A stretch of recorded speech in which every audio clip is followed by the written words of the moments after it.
Hey, my coding family, how's everybody doing? Can you guys hear me?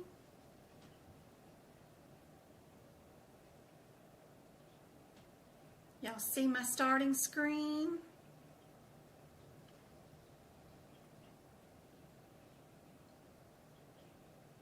I hope so. How's everybody doing? It is a blustery day here in Arizona. It is crazy. We got like 45-mile-an-hour winds out there right now. It is crazy. I hope the internet stays connected. I do have 2 different internet providers, so if I do disappear, just hang out. I'll be right back.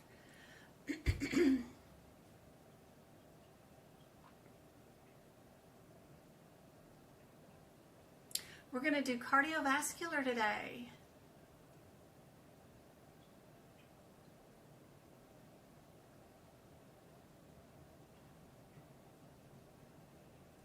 Hey, Angela.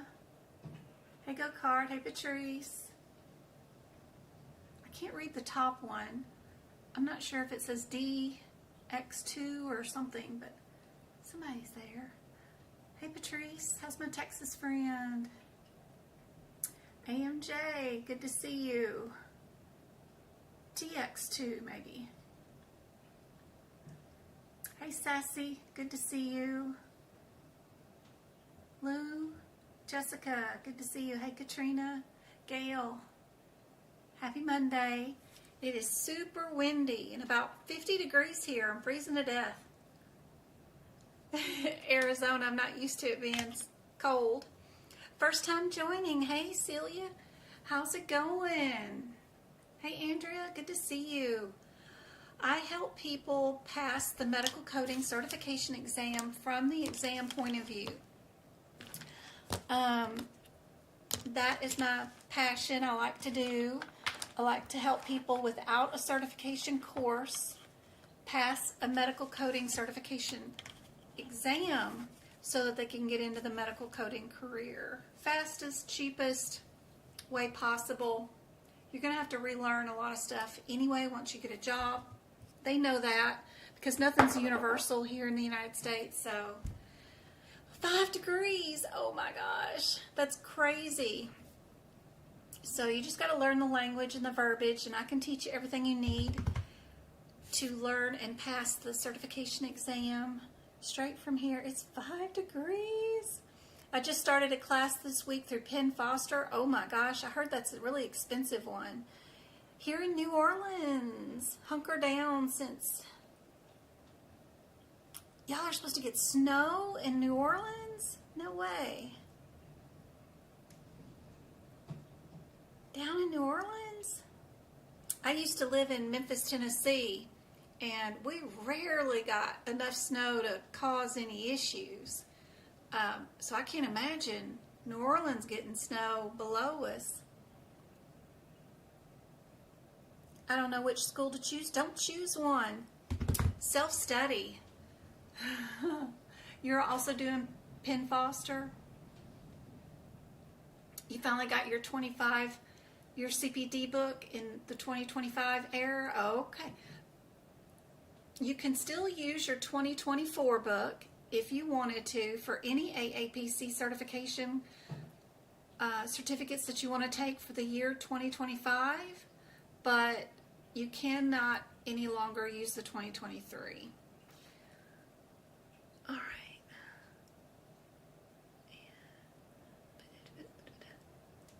And we're going to go to this one. So just in case you guys didn't know, where would you start? You can go to my website. It's totally free. I don't spam you or anything like that. But this is my website, medicalcodingbyjen.com. And if you've got your new book in, just like Patrice, and you want to know what do I do first? Like this is my book that I'm working on right now. This is my 2025 CPT book from the AMA. They're the that's the best version to get, is the AAPC version of the CPT. That way all my notes will coordinate with you, and I'm working through the cardiovascular section. So if you want to know what I do and how I make my notes, I've got the instructions written out for you completely free for you on my website. And all you got to do is go here to Medical Coding by Jen, go to the Resources tab, it's the third tab over, and go to CPT Book Prep. I've got like 8 pictures there. Just click on the photo and it'll give you the instructions on what to do. Just start at the beginning and work your way back through the medicine section and do all these little steps. Super easy. It's not, but it is. I got it broke down for you really easy. Then you can work through the anatomy pictures and do what I say to do there. And then once you get your ICD-10 book, you can work on doing some ICD-10 notes too. And all these notes will help you during your certification exam because you are allowed to bring your books with you. They're allowed to be open book exam. And there are, underneath the Resources tab, underneath the CPT Book Prep, there is a book prep videos. There's a set of 3 videos here that you guys get to watch and watch me do anatomy or CPT code book prep page by page if you want to, just to get you started. I'm not inventing a wheel here. If you can watch and do one section with me, then you can go and do the rest of the book all by yourself. If by chance you do want to purchase my notes and just copy page by page and write in exactly what I have written, they are available in the shop, but I prefer to teach you how to do it completely free. I also teach 3 days a week, 2 hours each night, and all of those replays are available for you on YouTube. So if you come over here to the social media tab, I have Red Note, Twitch, LinkedIn, Pinterest, Facebook, YouTube is right here too. Just click on that and it'll take you to my YouTube channel. All of my live videos are underneath the Live tab. There's Home, Video, Shorts, Live, Podcast, Playlist, Community, and Membership. Just click on the Live right there, and they're all done by dates, and the date is in the name of the video. So you could watch Friday's last live is the first one right here, and then you could work your way backwards if you want to watch 4 years worth of 2-hour videos of how to do everything from practice exam questions to life advice to how do I even pay for my certification exams. There's a ton of crap here. Me yelling at my kids. I don't know. There's a lot of stuff, but it is just 2 hours of me trying to help you guys out. So those are underneath the lives. You can watch the short videos, which are like 30-second videos where we do practice exam questions, and you can see if you can get those right. You can also go to the video has become a member. Video tab, which is really cool, and it has tons of cool videos. And who was that? What just happened with that alert was that Miss Wood, she just purchased a YouTube membership for me, and underneath the playlist right here, I do happen to have some exclusive videos only for YouTube members. The membership is like $4 a month, $4.99, and then tax, I guess, on top of it. But that will get you access to cool playlists like this CPT book prep page. All the other videos that I've ever made about CPT book prep, like this is anesthesia book prep, this is respiratory book prep, this lab and path book prep. I've created videos in every chapter so that you can at least get started and work on making your notes like mine in every chapter. Don't worry about the year being mentioned on there because the codes are the same year after year. Yeah, they may add a few extras, but they don't change every single set of codes. They might add 3 or 4 new codes, but I've been doing these videos since 2019, and I don't think there's even been a new anesthesia code the whole time. So don't worry about the year, just worry about the section. And there's a whole bunch of those videos, and those are only available for the YouTube membership. But I also have ICD-10 guidelines. I have extra duck classes, which are right there, that do advanced medical coding classes. I even have a podcast right here, 2 of them, that go over the ICD-10 guidelines and the E&M guidelines. And those are a really cool part of the YouTube membership that you get, including all of my old workshop videos, which are really great. Back to my website, I have a free blog that is really cool, goes over a ton of subjects like mastering drug administration for IV or infusion therapy. If you want to do practice exam questions on infusion, that's right there in that blog. I have everything from employment help to E&M questions, spinals. I even draw pictures of the eyeball in case you can't tell. But I do all kinds of blogs that are free for you guys with practice exam questions in them. There's even a practice area right here with practice exam questions. Just click on that page and you can go there for free. Click on the answer you think the question is, and it'll give you the answer and the rationale.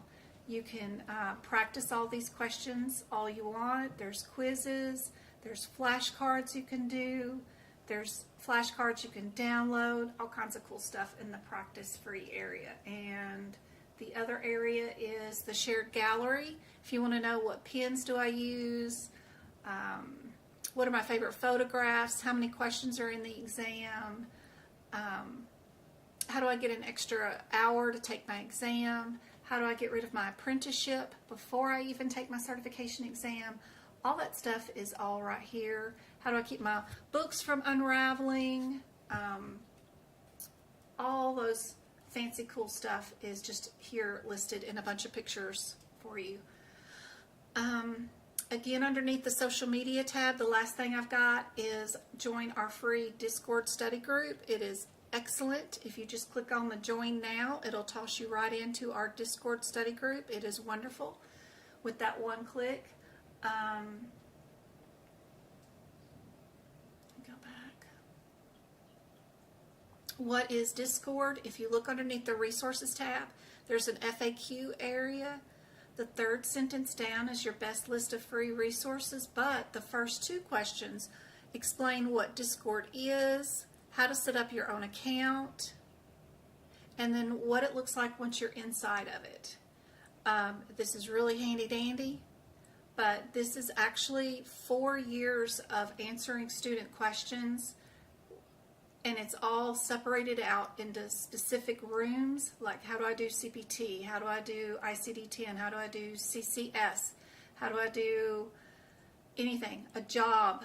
I have rooms where we've had conversations about all those subjects, and you can go in here and research completely free any questions you have for me and find the answers right there. I have an Amazon list right here where you can click on the links for the ink pens that I use, the highlighters that I use. I've been doing this since 2019. I know what won't bleed through the books, what will be a nightmare for you, what won't be. So that is super handy dandy. If I have any workshops, they're posted right here underneath the workshop and tutoring area. You can book individual one-on-one tutoring with me if the 2 hours of free isn't helping and your questions don't get answered, but I try my best. But I have one-on-one that you can book, or I even just have, if you just want to ask me questions for an hour, like advice, life advice, whatever, I even have that. Or if you want to see if you're ready for your certification exam, you can book that kind of tutoring. Or if you want to do a group workshop with me, where we're going to do 75 exam questions without any fluff, just going from question to question in the same pace as the exam, and see if you're ready for the exam. These are great workshops. I've got one coming up this Sunday, which is cool. And they all come with new questions that y'all haven't seen before, so super cool. That's me. That's what we're doing.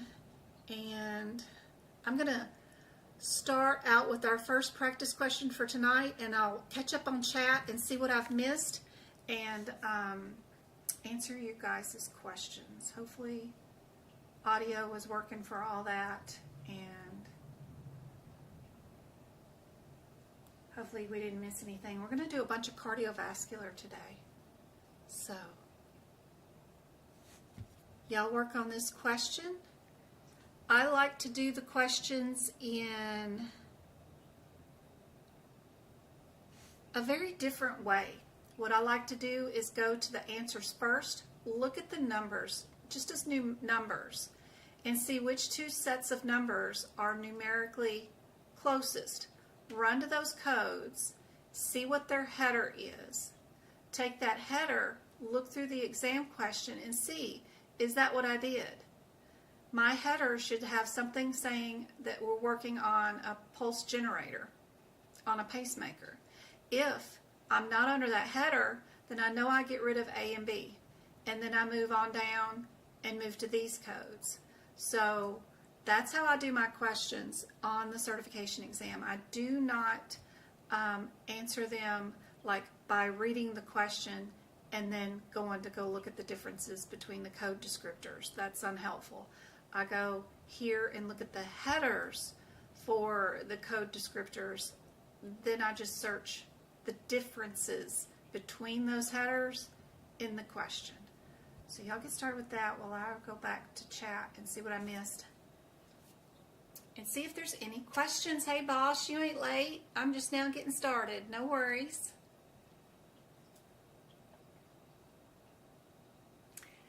Go-Kart is a fan of Discord. Please join.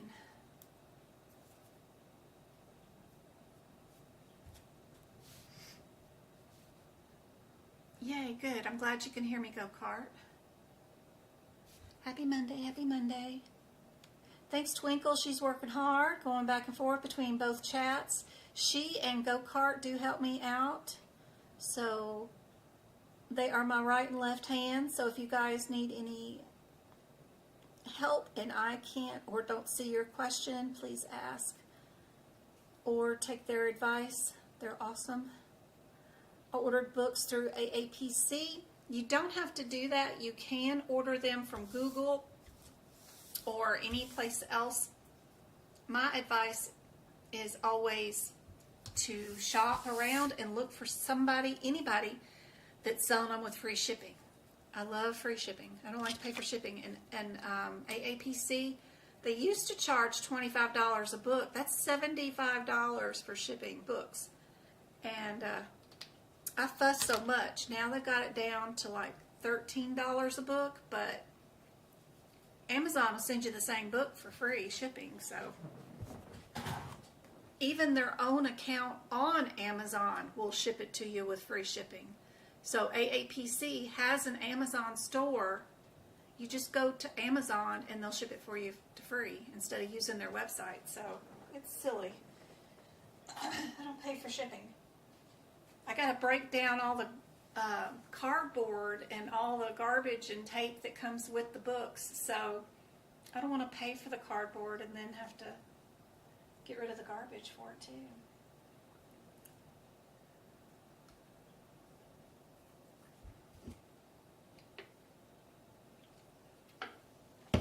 Alright guys, what do you guys think is the answer? You're welcome.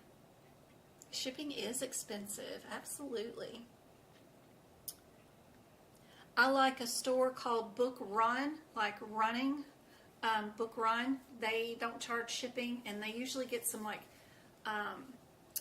used but good copies of the CPT books and stuff in, and I'll purchase them from there. I got C's and B's for answers.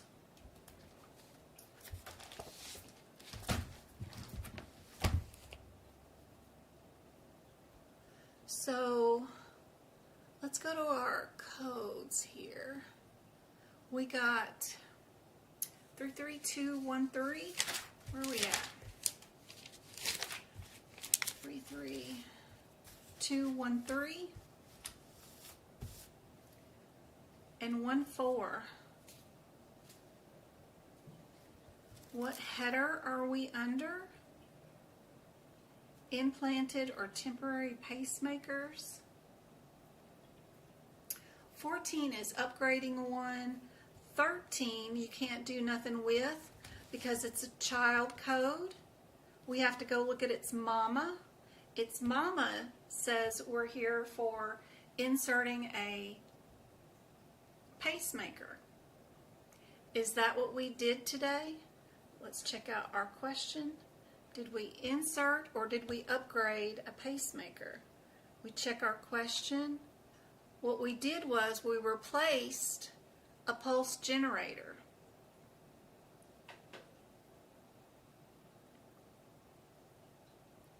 Now this does have insert and replace, but it's replacing the whole pacemaker. We didn't do that. We replaced a pulse generator, which is not the same as a pacemaker, and only a brand new person who didn't know what was going on would not know that difference. So we are not here because we're not putting in a whole new pacemaker. We're only putting in a generator. And what is a generator? A generator is just the battery. It's kind of like a watch battery, and that's all they're doing. So we're not here. So we're going to move on down to the 28 and the 35.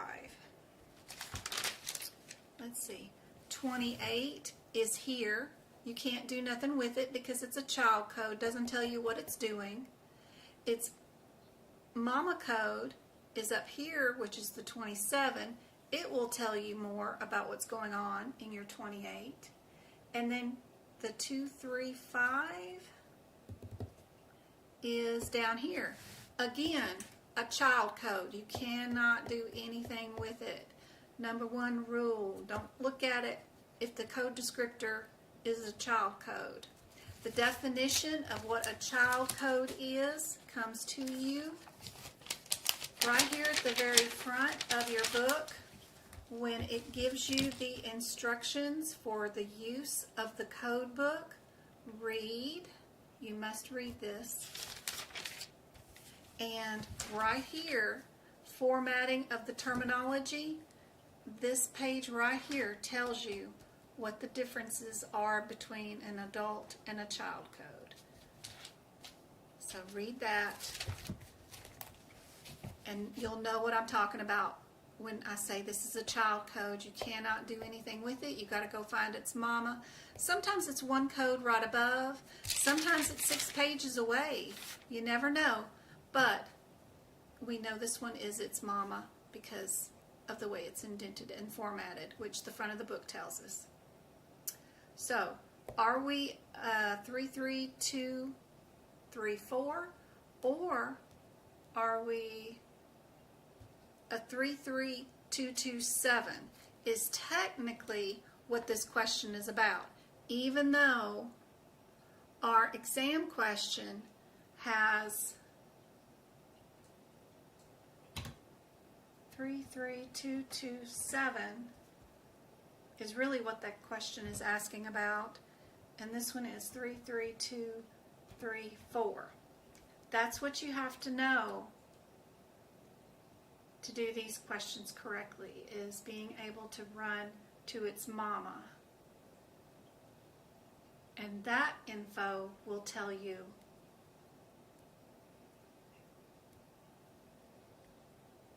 which one is correct.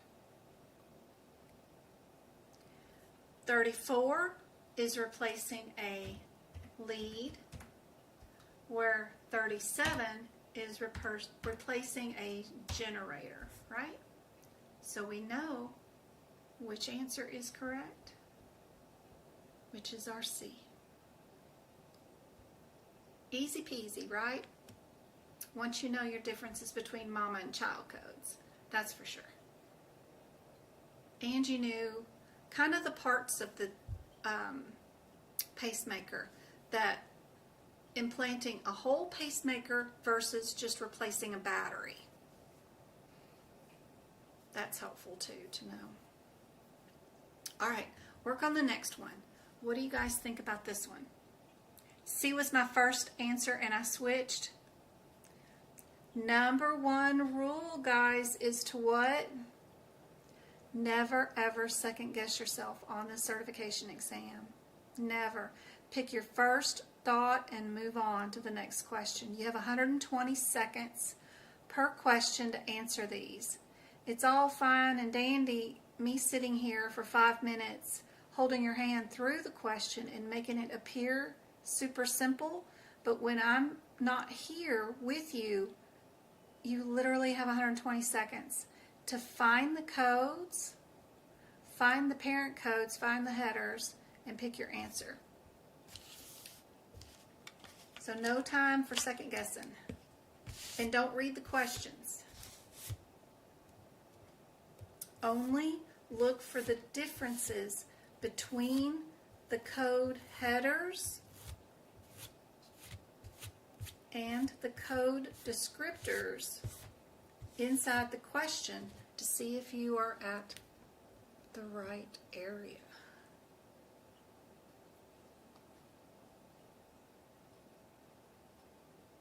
One hint is that if the second and third digit is in a different numerical set, like 3 of the answers are in the 8 5s, they might be under the same header, but the 8 7 might switch out a different header. The headers can be black font, blue font, or red font, and they're different. They're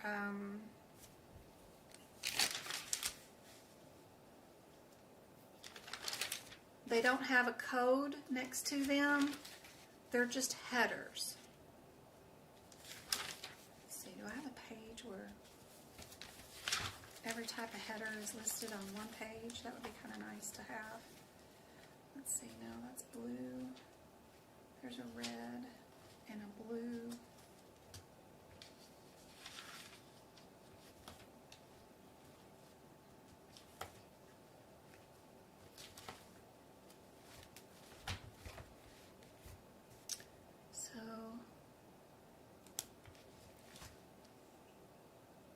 Just for a simple explanation, that is a red header and that is a blue header. Are you doing something on the intestines? Are you doing an incision or are you doing an excision? If you're doing an incision, you'll be under these codes. If you're removing something, you'll be under these codes. If you're in the intestines. If you're not in the intestines, and you're in a different body part, then you know you're in the wrong body part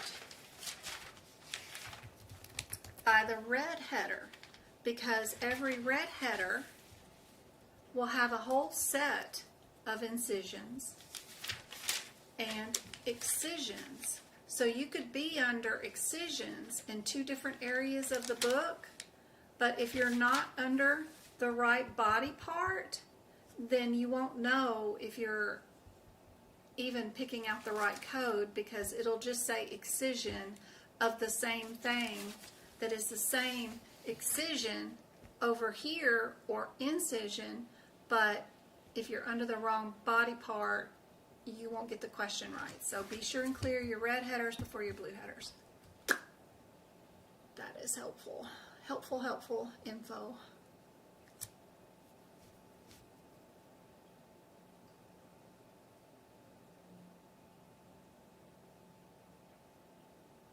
We got some D's. Thanks, Patrice, for hanging out.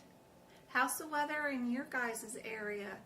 YouTube didn't say much about the temperature. It was only TikTok. How's the weather? Oh, wait a minute. There was a 20 degrees. Who said it was 20 degrees? Lou did. Woo, and the wind chill is 13. And I'm over here fussing about 50-degree weather. The rest of the year, come March, we're going to be in 115-degree weather from March on, and then it gets worse to about 125. I mean, our rocks melt out here. It gets so hot. The literal rocks do. The sand and rocks, they melt because the temperature's so high. It's very cold. It's 28 degrees in Texas today. Gosh, that is cold for Texas. 9 degrees in Indiana. Oh, have y'all still got to turn on your water faucets at that temperature to let them drip at night? I remember having to do that in Memphis. B, you came over from TikTok. Yeah, it's a much better screen view on YouTube, isn't it? Yes, you still have to do that. Y'all got to pay for water just to drip through your pipes. Oh my gosh, so they don't freeze. Oh no.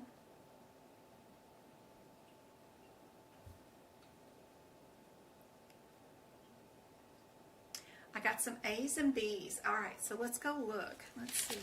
385. Where are we at? 38525.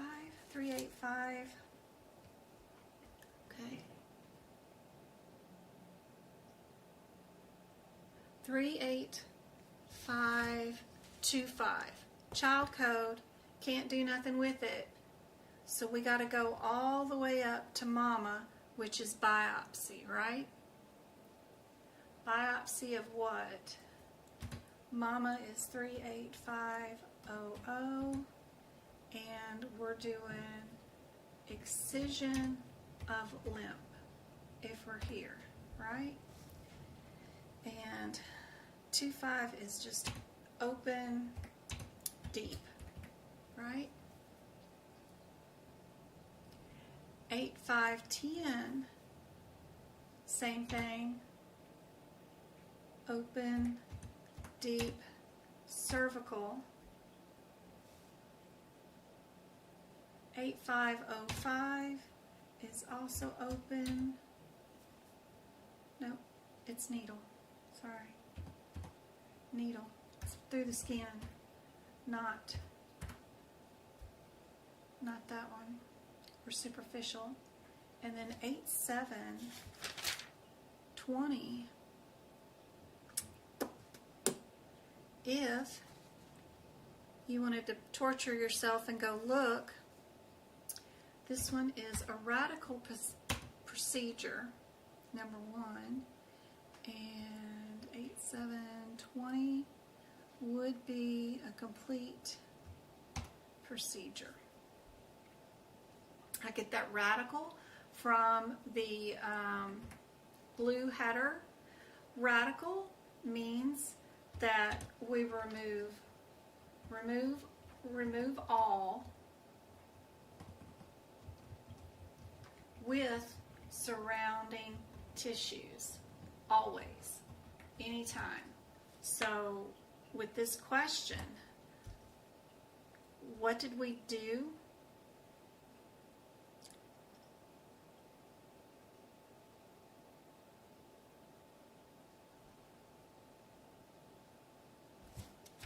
And what's included in the procedure code descriptors?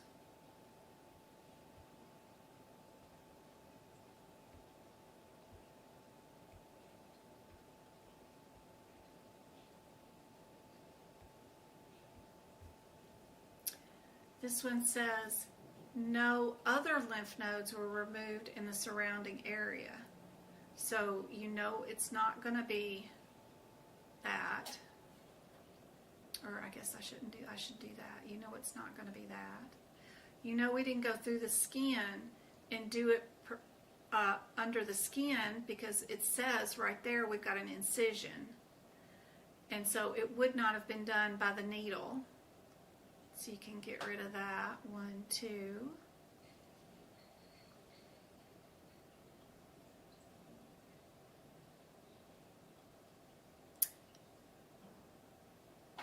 R10 is cervical, and 25 is axillary. And where are lymph nodes in the neck?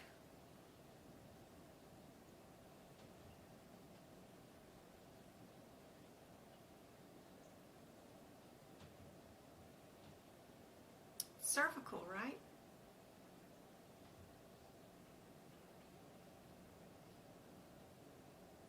So things that you can write in next to your CPT code is that cervical can be neck.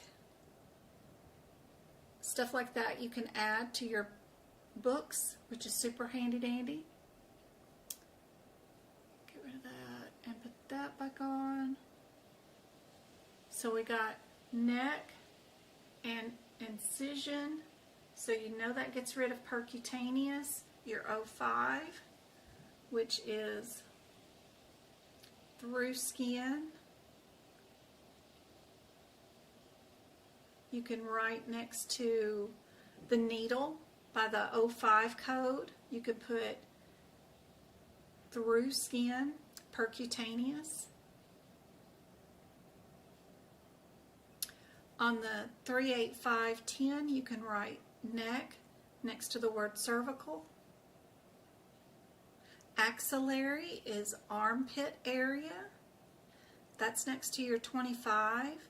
Anytime you don't know what a particular area is or a word in a CPT code, just Google it. Where is axillary? And it'll tell you. You know in the 31 where the mammillary nodes are at, hopefully, but you can add breast to that too, make that helpful. But just knowing different body parts, where they're located, maybe some AKA terms is super helpful.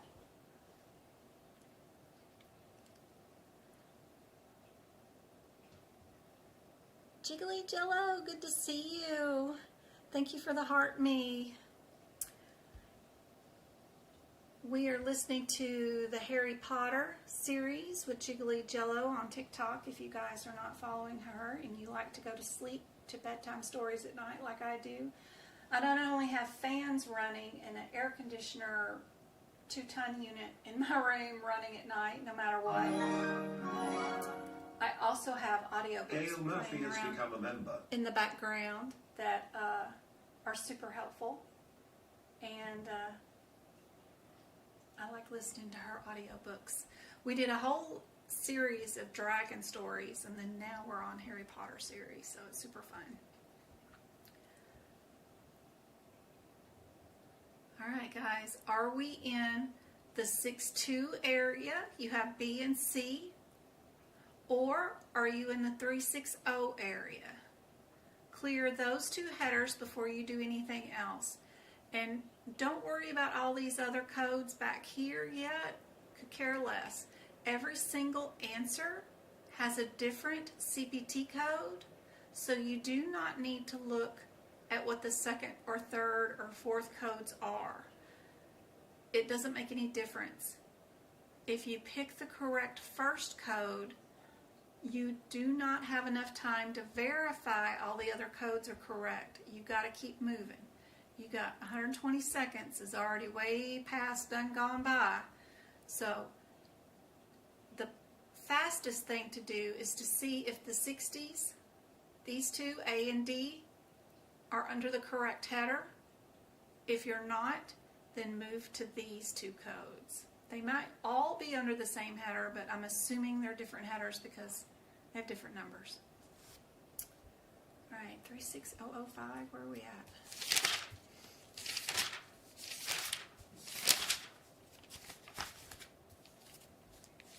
You guys should be going to these codes in the books with me.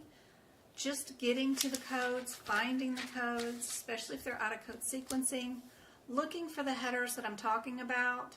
Our header for this A and D is intravenous, right? And then our header for B and C, 6-2. We still under intravenous? Nope, we're under intra-arterial. So, those two are intra-arterial, these two are intravenous. That's the first thing to look through this question for, to see which two sets of codes could be potentially correct. Are we arterial or are we venous?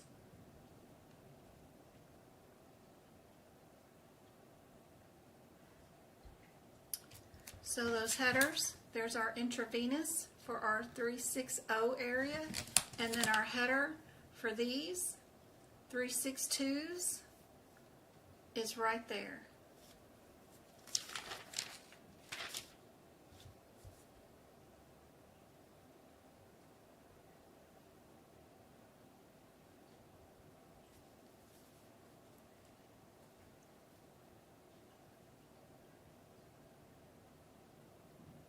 That'll help you get to the first part of this. And What do you guys think is the answer? So, whoops, you stop it. We ain't going nowhere. All right. Where is my drawing tool?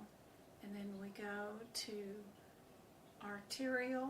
We get rid of the veiny ones.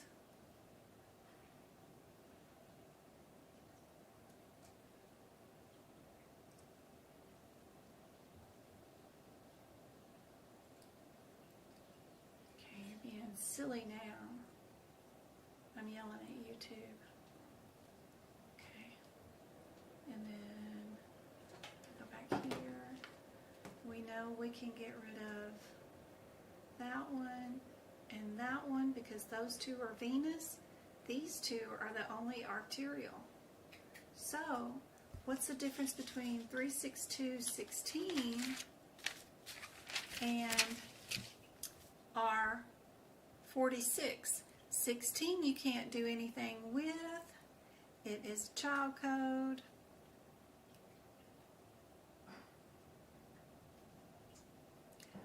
To the 15 code.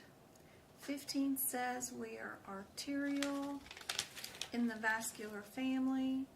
362 of 46 is a child code that we can't do anything with. We got to go to its mama, which is 45. It says we're arterial in a lower arterial branch within the vascular family. So we're arterial vascular, where our 15 is arterial vascular.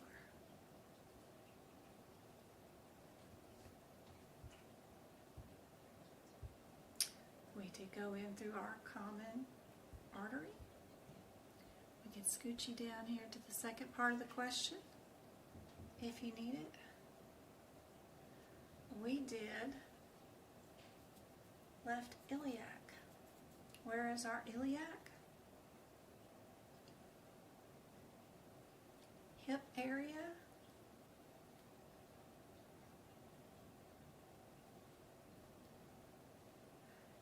Our 16 or 15 code is thoracic or bradycephalic branch, which means we're in the chest area. Our 36246, if you look at its mama, says we're in the abdominal pelvic area.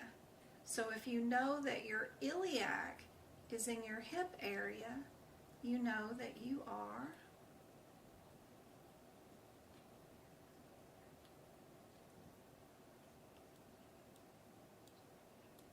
so if you look at 36215, mom says we are, it's not, you can go into the femoral artery, right, and end up anywhere in the body, really. I mean, they go from all the way from the bottom all the way to the top, so that's not really helpful. What's more helpful is to know that it says that we are Thor and Bra. That's more helpful that Mama says.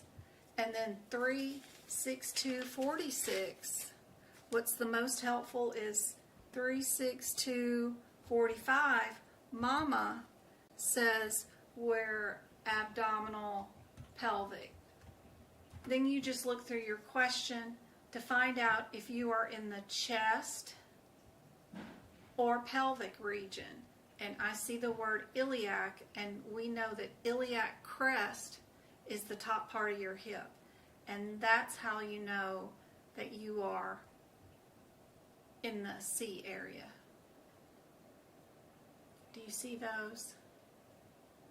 So, adding in words that will remind you that the thoracic brachiocephalic is chest area, and then adding next to these codes that if you add in the iliac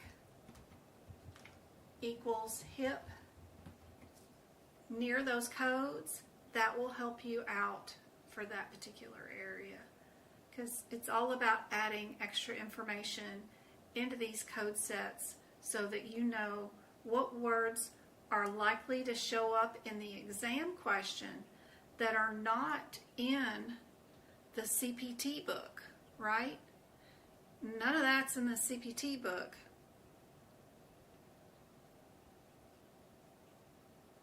There's no iliac anywhere in the 46 or the 45. There's no word that says hip, but that's the words that they use in the practice exam questions.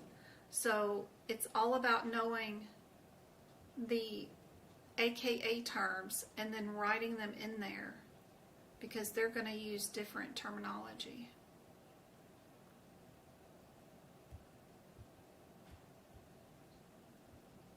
Here's your answer.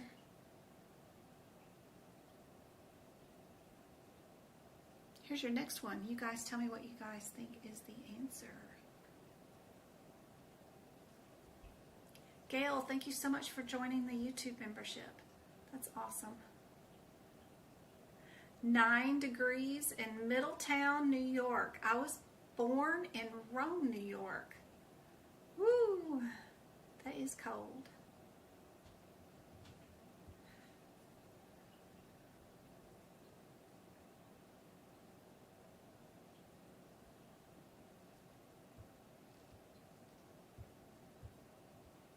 When is everybody planning on taking their certification exam? Is anybody got any plans on taking it? I think I've got somebody taking it in 2 days. I've already had some take it already this month. Nothing's changed. It's still multiple choice. In April, that's my birthday month, boss, you will so pass. Everybody that takes it in April has to pass because it's my birthday month. January 28th, awesome. 2-4, CPMA, Jane, awesome. Have you seen my CPMA workshop? Hopefully in March. Happy birthday to you all. Thank you. I was thinking June, but I think I'll be ready before that. Ooh, I hope so. Okay, good, Jay. No date set, but prior to March. Okay, awesome. Good, perfect. All right, good, Jane. That is really helpful for sure. Watch it on repeat.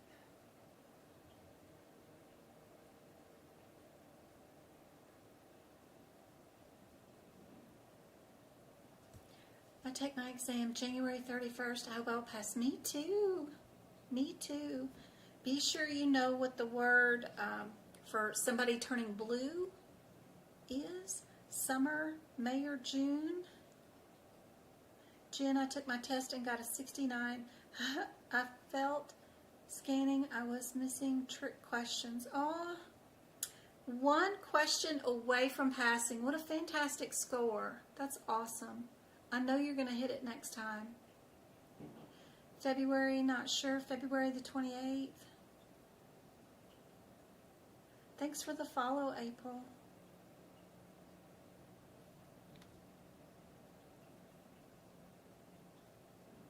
I'm retesting in 2025.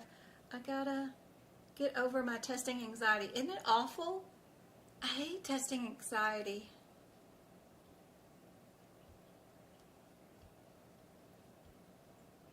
Retaking January 30th. Awesome. Perfect. These tips that I've been telling you tonight about the mother-child and the red headers versus the blue headers is critical. Critical to learn. Absolutely. Lots of people got the same answer for this one. D is correct. I don't think anybody had any trouble. Everybody had D. All right, let's do this one. If there are 2 answers with the same answer, there's usually a reason for that. Would we have one CPT code as an answer or 2 CPT codes is the answer? Do we have diagnosis codes that are symptoms or cancer? Cancer or symptoms? That might be helpful if the codes are too confusing. Just other ways to look at these questions.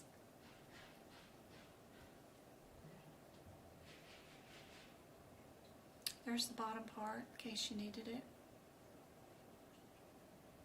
It's just a closed biopsy with a scope.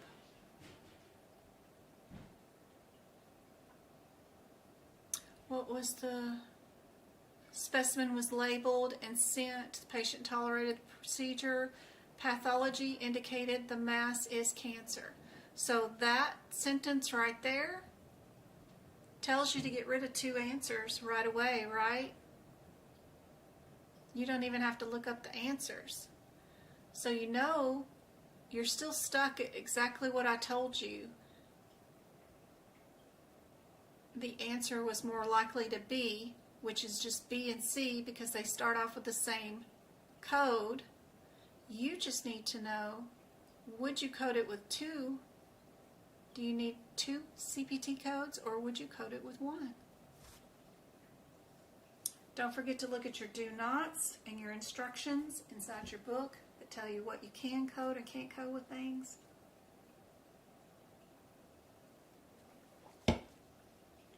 I'm having a difficult time trying to figure out which diagnosis can be built together.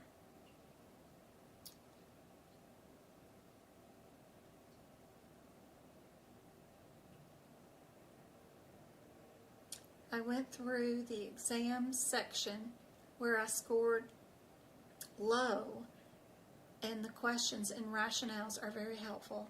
Awesome, awesome, awesome. There's only 5 questions on the exam about diagnoses. So try not to stress too much. But in general, you don't code a cough with a diagnosis of COPD, right? A symptom of a cough is part of the diagnosis of COPD. You don't code them for bleeding when they have a stab wound or something. You know, bleeding is just a side effect of it. So it's kind of hard and it can get a little tricky, but try not to do something like this. That is definitely a coding irregularity.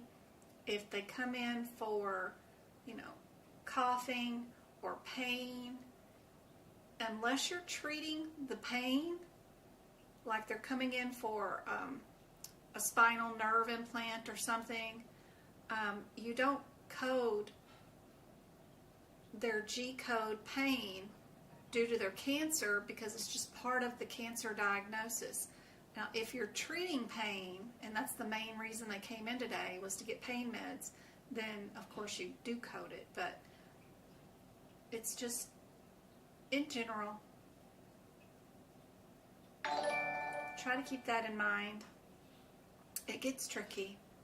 This one is B. I think everybody got that one. Good job. All right, what about this one?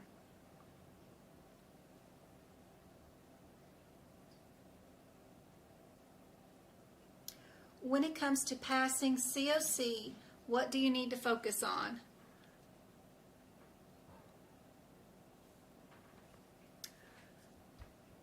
Those questions are very technical as far as one of those questions we did earlier where it was abdominal pelvic area and they said iliac crest, and you needed to know that was not in the brachiocephalic region. That is so COC. That's like classic COC. Really knowing AKA terms for that kind of stuff is really vital. Also, if you're at the AAPC website, of course, they have this thing called the Knowledge Center. It's free for everybody. You can just go to AAPC's main site. Like, I'm just going to click on their logo right there and go back to the main site. And you can go to resources and go to AAPC blog right there. I don't know why they call it blog in one area and then they call it the Knowledge Center in another. It's very frustrating. But anyway, you don't even have to be logged on to AAPC website. You can just be anybody. And go right here to the search feature where it says Search Knowledge Center and type in, like what we were doing, selective catheter. Check out their most recent articles on anything that's got anything to do with vascular catheterization. These articles are great. If you click into them, they will give you a patient example. And I have found these examples on the certification exams. This one right here is just a John Doe patient, and they're going into a catheterization on a patient, and then they tell you in example such and such, here's the answer, and this is why it is that code.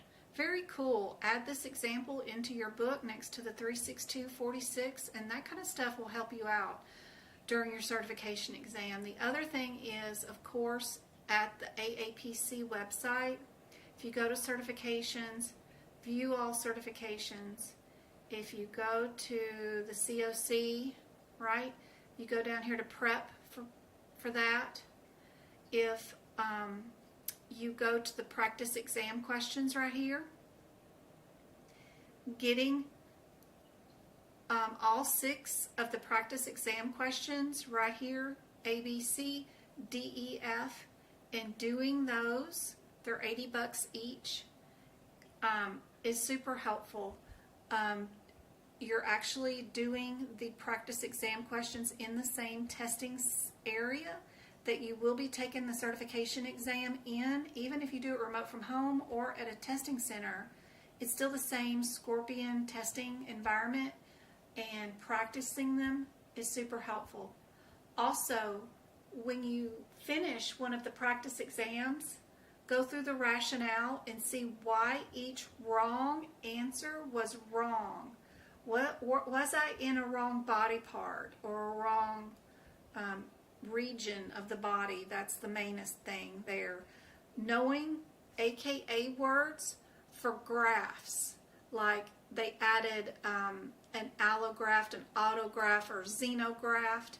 That's big on COC because a lot of the procedures are a plasty or a repair, but the only differences between the answers that they give you is knowing if something has if you're putting something else in, like an implant, and you'll see screws and bolts versus wires and something else. Wires, what else do they use? But knowing the differences when they say they're using screws versus wires, because wires, they could just be manipulating the bone back into place and placing a wire around it. Now when they add bolts and screws, they're usually implanting a rod or a plate, and that plate is an implant. So that's really helpful for COC, for sure. But I really like their practice exam questions right here. If you've already done practice exam questions A, B, C, D, E, and F for just COC and you're still having a hard time, come over to specialty right here, drop down menu, and go to CGSC, practice exam questions. This is for general surgeries. Same thing as COC, but it's all surgery codes, whether it's cardiovascular, musculoskeletal, all the way through the nervous system. It's 50 questions for $40, and those are really good questions too because they're big cases. Some of the questions have like 4 CPT codes and modifiers and other things that are attached to it, but that's a good set of exam questions too to practice. And then of course, you know guys, I love pocket prep. So if you come back over to my website, even for COC, I do love pocket prep. It's the big pink pill that will fly over here in just a second. That one right there that shakes. Love it. You can push on that big pink pill. It'll take you here to Pocket Prep's main page. Click on medical. The very top one is aapc, cpc. You can click on that, and they do all 18 areas of the certification exam, including the guidelines and regulatory, which help out with COC, including 75 cases. Those are really helpful, and it's really cheap. You know, I get it at a year, so that it's $8 a month, but you can even get just 1 month and then cancel your subscription that day, and then you still get access for 4 weeks at $15 of all 750 practice exam questions. They come with rationale and page numbers that tell you where the answers are, which is wonderful. And love Pocket Prep. Pocket Prep's great. So you can use that too. They're a great little sponsor. They give us a couple of dollars every time you guys do use that link, and then I use that money to give out YouTube memberships. So speaking of that, let's go give out some. Oops, no, I need to turn that off. And go back to the practice exam question. Did you guys put in chat what you thought the answer was for this one?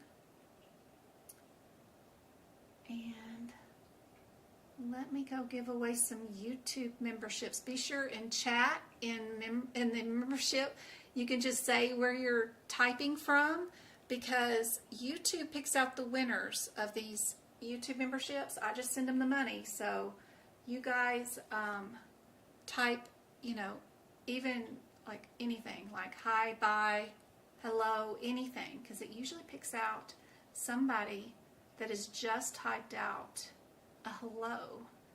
So send chat, make chat give out a ton, and let me hit send some gifting memberships. We'll send them $30, and they're going to pick out 5 winners of the YouTube memberships, and you'll get access to all my exclusive content for the next 30 days for free. All right, who won? Tasha, she's won before. Congratulations. Lit Cat, Sophia, Veranda, and Blondie. Blondie, you in here, girl? I wonder if it's the same Blondie. It's good to see you if it is. I hope those YouTube memberships help you guys out. And we'll give away 3 more memberships on Wednesday when we go live again. From Missouri, Kimberly. Awesome. New Mexico, Regina. We want a vacation there. So on our spot of traveling, I will be in Goodyear, Arizona, the 31st of this month and the 1st of February. So if anybody is in that area, let me know. Thinking about a trip in Utah again in February, but I'm not sure if I'm going or if my son is going without me. And then we're planning on a trip to like Mexico, real Mexico, Mexico City, and 2 other cities down in Mexico in March maybe. Never been. But I think my oldest son and his best friend are going to go to Utah again in February. John really enjoyed it last year when we went, and he wants to go back. I'm not sure if I'm invited or not, but I probably got to stay home with the other 2 kids. So, but just to let you guys know, I will be in Goodyear, Arizona at the end of this month. If anybody's in that area, I'd love to hang out with you and see if I can't help you out. Totally free. Just come hang out. Come meet me at Starbucks or something and bring your books, and I'll let you know what you need to have in your books, and answer your questions. Anything that I can do to help you if I'm in that area. So we got a cheer competition going on. Question from a member: will more cases be uploaded in the Swan subscription? Swan. Yes, absolutely. I'll go do some more tonight. Somebody's already caught up with me. You've done, I don't know how many. Have I got like 300 of them up or so? Yes, if you are caught up with me and you need me to do the rest, I will post some more. I actually have some sitting here on my hard drive I need to just go upload. So, yes, I will put myself a note to go do that tonight. Upload. Swan. Yep. I gotta get all 600 of those suckers up there, don't I? Yes. All right. Are you okay? Good. Kimberly, Ohio. Both Travi and James were born in Ohio. Okay. I got some C's for the answer for this one, and C is correct. Good job. What about this one?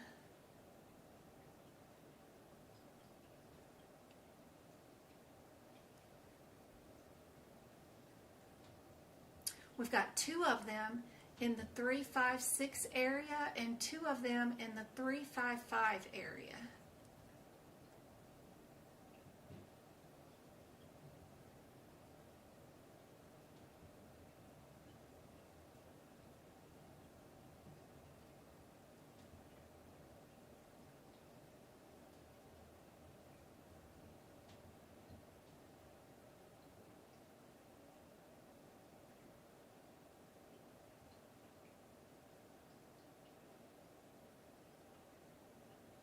What do you guys think is the answer?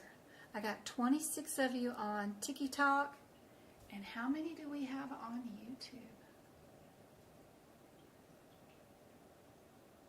I didn't even look tonight. We got 36 on YouTube. Yay. And we got 24 likes on YouTube. Thank you. And we got 10,000 taps on TikTok. That means I've made it to the For You page, I think. Yay.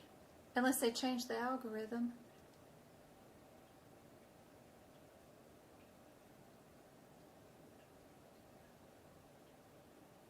Thank you for the 10 shares. Thank you for the roses. Is that go-kart? Stop sending your money. ICD 11. Yes. So ICD 11 will be coming one of these days. I do have, if you guys are interested in it and want to know a lot about it, I have, I remember when ICD-10 changed from,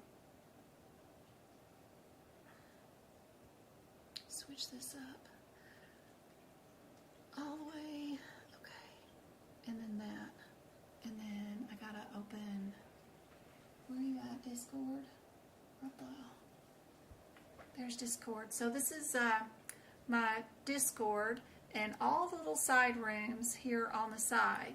And I do have a room over here that's called ICD 11 versus ICD 10. Just go to that room, scroll all the way backwards to the very beginning of the room. And this is the room that's will teach you all about what ICD 11 is. We are the last country on the planet Earth to adopt and integrate ICD 11 into our healthcare system.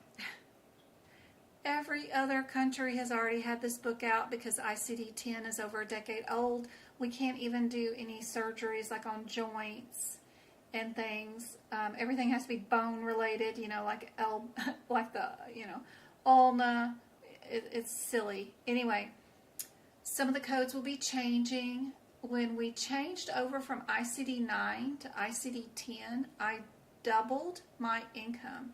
I literally, and swear on a Bible, I went from my competition, the company that I work for, I went to their competitor in town. There's only 2 medical groups, and I just went to the other one and said, hey, I've done this for this group, and I've, you know, their scores are at 100%, and I could keep doing that for the rest of my life, and that's fine, but if you guys want to do it, y'all have never had a program like this, I'll do it for you, but I want this salary. And I wrote the number down that was double my salary. And they said, okay, we'll give you a bonus too. I just created the job that I wanted. I went to them and said, here. And that's because everybody was all fussing, oh, I'm not going to learn a whole new set of codes. I'm going to, you know, retire, blah, blah, blah. It was no big deal. Absolutely no big deal. And I doubled my income. So if you guys already know something about ICD-11 before it comes out, you're going to have a whole group of people in the office that are going to be grumbling about all the changes and not liking it and quitting. That's when you can say, oh, I already know about it, blah, blah, blah, and make yourself out to be something you really ain't and just figure it out on your own. But I've already got the codes and what they're changing to here for you. If you just save these photos in a little file and don't tell anybody at work what you're doing, and then when you hear administration speaking up or saying something about ICD-11 and you can act like you know what you're doing, oh, you'd be happy to write them up some charts for you for, this specifically is for gastritis. Gastritis right now is K52. It's going to be changing to 1A04.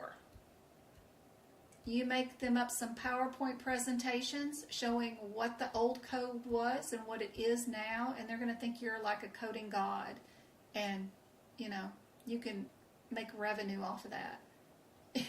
Seriously. So I've already been posting a bunch of stuff in here about them and what they are now and what they're changing to. You can just come here and steal all that stuff and go make some money. Go have at it. Anyway, gotta join my free Discord group. It's all totally free for you guys, and you just gotta research the rooms and see what's in here, and it will turn into whatever you want to make it. So you can even post your fur babies. We'd love to see your fur babies. Oh, there's some new ones. That's today. Whose baby is sitting there with Mama? Look, he's got his own chair. Or no, he's sitting with her. That is so cute. That is awesome.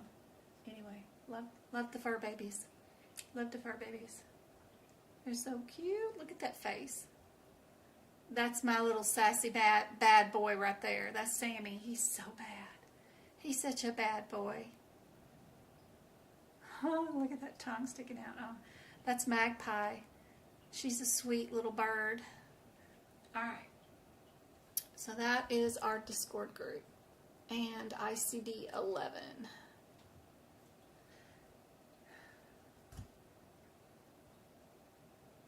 This code and this answer for everybody waiting on renal artery. Everybody got D? Right there. All right, what about this one?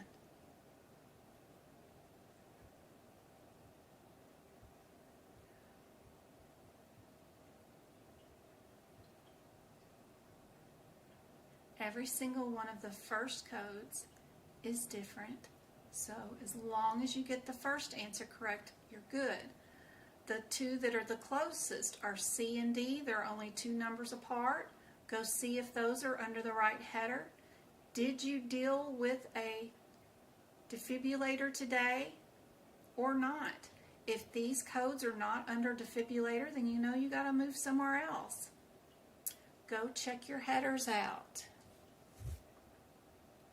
I really want to start a career in coding, but I'm scared I won't find an entry job. there's enough jobs in healthcare for everybody under the sun. You don't, with the CPC, it opens up so many doors. I've never used my CPC to earn a dime in my life. I didn't even need it when I was working in the healthcare field. But if I was already in the healthcare field clinically, so you can, if you're not in the healthcare field, use that CPC to do a myriad of things in the healthcare field. Let's say you hate CPT codes and numbers and all that stuff and you don't want to do it, but you want to work for, gosh, there are so many companies. Where's my Discord at? I got a list of freaking companies right now that are hiring. If you just have your CPC, you could go work for like Epic, and they make EHRs, the health records, computer programs, right? They need people to just test the systems to see if anybody can break their electronic charting system. There are positions in tons of healthcare places. Cone Health is one I posted recently that just needs people answering text messages and emails to customers. Wellstar, Priority Health, again, needs people to answer text messages, even about their account information, where all you do is have access to their EHR system, and you can say, yes, you were seen on this day, and whatever question they're querying about. Just having that CPC can get you into the healthcare field to do so many things. Omega Health is hiring. Assemble Healthcare Partners is hiring. Datavant, DATAVANT, is hiring. There is so much. WakeMed, and none of it, a lot of it is just customer support or customer service, but it's not with phone calls, it's text messaging and answering their prompts. Anything to get you in the door, and then you keep volunteering for other avenues once you're there and it's remote from home. You can transition into other positions and move yourself up just because you have the CPC. Then you can get a second certificate and do risk adjustment, which is like CRC, which is just sorting your patients by the sickest. Who are the sickest in your population? And making sure your COP patients get a weight scale mailed to their house that's attached to their cell phone that they weigh on every day. And if they have an alert where they gained 5 pounds last night from yesterday's weight to today, then you know you got to call them and tell them to go take a Lasix pill or something. And then you got to coordinate getting that pill called into the pharmacy, getting it to them. And they take it, and then they get back on the scale later on and make sure they go back down 3 pounds of weight in the next 24 hours. There's a lot of things that you can do with this CPC that you don't need any clinical experience for, but you need to have the medical certificate says you can do this. Grievances and appeals, you can do those. That's a great area to go into after you get your CPC. I would never be worried about not being able to find a job once you're in the medical field, because there is just 1,000 bazillion little positions that you can get into, especially remotely. There's that girl on TikTok.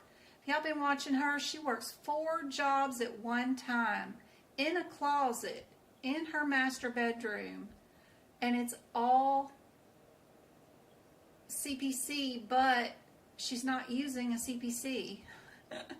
It's too funny. She's earning 4 $50,000 salaries at one time, working them all at the same time, the same day, just going from one little computer screen to the next one, to the next one, next one. She'll answer one customer service message, then answer another one, and then answer another one, and then answer another one. And then she makes her routine throughout all the little computers, doing one at a time. And she's stacking those jobs. Good gracious. She's doing great. I love watching her. She was on the phone with 2 health plans at the same time, going back and forth between the 2 conversations. And they're slow, and I could see you could really do that, because by the time you've got them asking you one question and you answer it, then they got to go find another question to ask you, and then you go back to the other lady that's on the hold for the other health plan, and then they'll ask a question, and then you'll put them on hold and go look it up, and then you'll come back and give them an answer, and then by that time the other lady's thought of another question for you, and you go back and forth. Even if you do phone calls, you could do 2 at a time. There's so many jobs out there. Now, specific entry level, immediately going into CPC, coding patients' charts and sending those claims to the health plans, that might take you a minute if you have actually no medical experience at all and no claims at all. But AAPC helps you with that. They give you externship that's totally free, and they give you Practicode, where you can get your apprenticeship taken off your CPC to show that you are and you've done a year's worth of medical coding, and that will help you get into the medical coding field faster. They've got options out there for you. And working the externship for 16 weeks, yeah, it's unpaid, but it's still getting your feet wet for 16 weeks in somebody's office, remotely, whatever, and working in their claims and learning. It's invaluable training. So that's pretty cool too. And then they have the option to keep you on and hire you if they want to. That's pretty cool. This one, did you guys get this one right for the defibrillator? There's only one code up there that is for the defibrillator, and that's our 49. It's the bigger of the codes. I do help with Practicode. I do. I have a membership for that. We go over the cases and help with that. Yep. We have Zoom meetings on it and stuff. It's a great, frustrating nightmare. We love working on those, don't we? But it does really force you into learning how to use these books and learning about the headers that I've been talking about tonight, where they're called excisions, incisions, for example. But in the back of the book, in the alphabetical index, when you're looking them up, it really teaches you how to look up a code without having the available answer in front of you. So it is cool. It's just frustrating.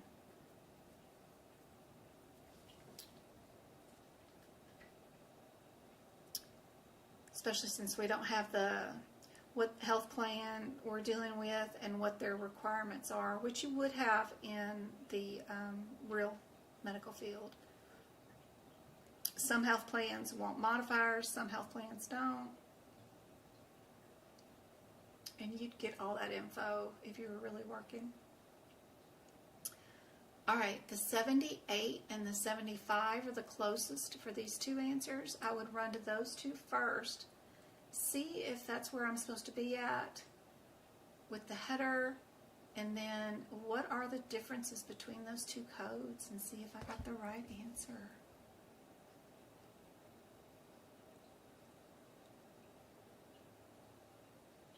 So it didn't expire, and it was a disaster. Aww. Yeah, it is a nightmare. I've got show you what I got.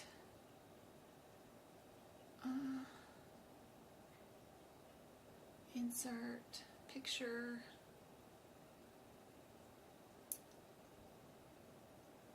I'm going through all the Practicode examples, and with the membership you get this with each one. Each picture is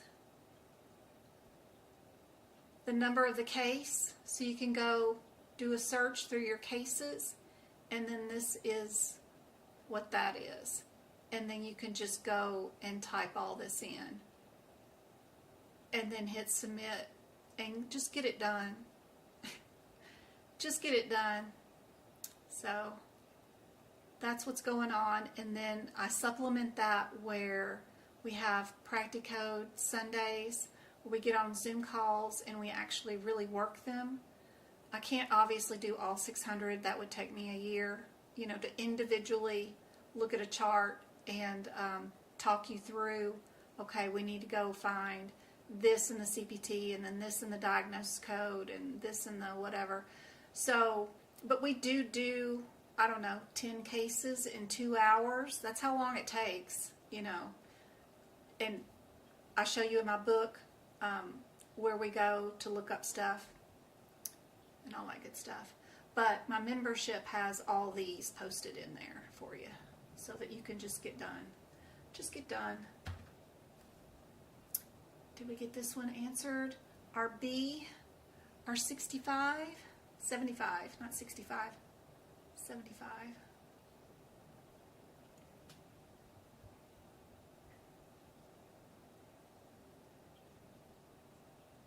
That's one of the ones I got to go post up tonight. One of the new ones. I know somebody has a Swan membership. I hope she caught that real quick, because that was one of the new ones I got to go post up. All right. Are we in the 2-3 area, or more likely the 2-4? The two that are the closest are B and D, just because of the numbers. So like the 3 is all the same, the 2 is all the same, the 4s are all the same, and then the 2 8s are the same. So that's why I pick on B and D. I'll go look up what those two CPT code differences are.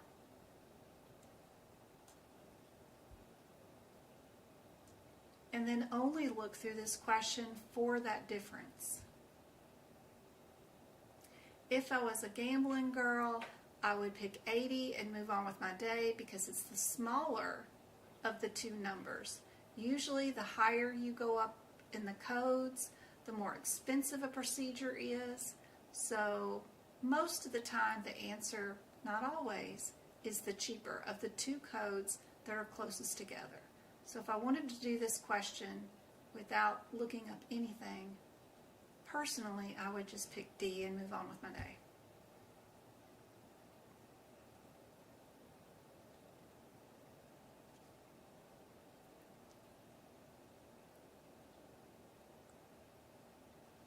Hey Ada.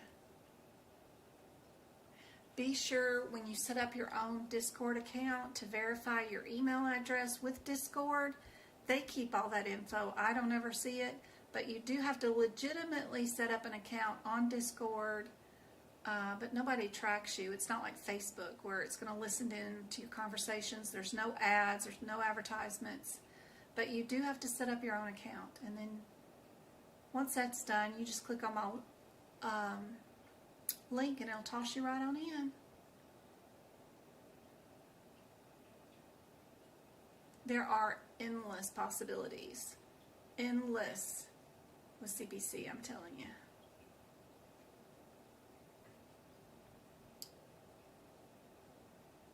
Just need to be a go-getter.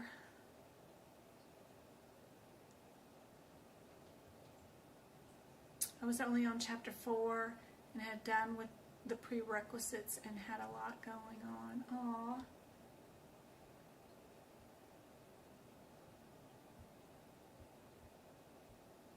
Probably. I have a whole week's worth of emails to go through, and I haven't read any. I was laying in bed last night and I thought, oh, I forgot to check emails this week. I've got a lot, I'm sure, I got 2 email accounts that people email me on, so I gotta go do those. I haven't done them in a week. I just took down Christmas decorations yesterday. They're in the backyard, getting blown around in the backyard. I gotta get them out in the shed, so yeah, I'm trying. Sorta. Trying. What do you guys think is the answer for this one?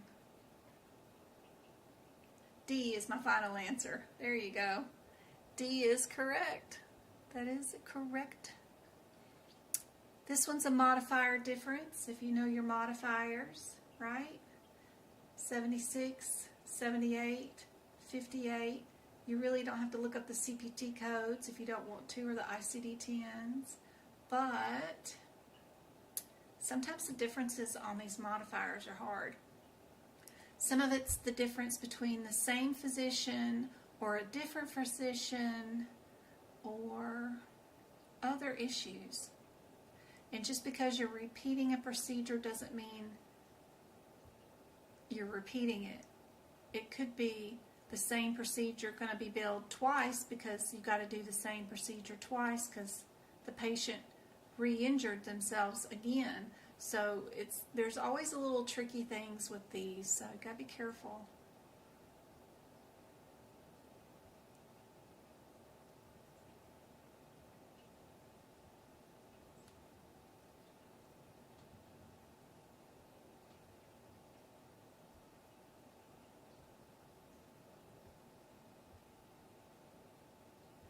If you have multiple years working as a coder and you have people that will vouch for you to say that you've worked in the ICD-10 book, a CPT book, and a HIPPICS book for your daily duties at your position, and sign it and say that you've done it for 2 years, and you submit that to or upload it into whatever form that they have on the AAPC website, that'll get rid of your apprenticeship.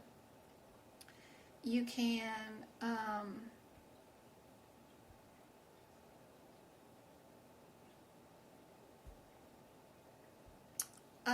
if you completed a course through AAPC, you can submit that, or any courses like the ones from CMS that I give you guys, that you guys can do for free.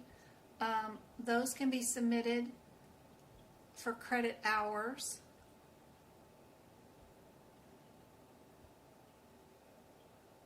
I submitted my college transcripts from back in 1991. I had an associate's degree in applied science, and I had some medical office stuff that I took, and then I submitted a letter saying that they've seen me in my daily duties, use all 3 manuals for the last whatever, and we submitted that. And both those, the transcripts from college and the letter, got rid of my apprenticeship before I took my CPC exam.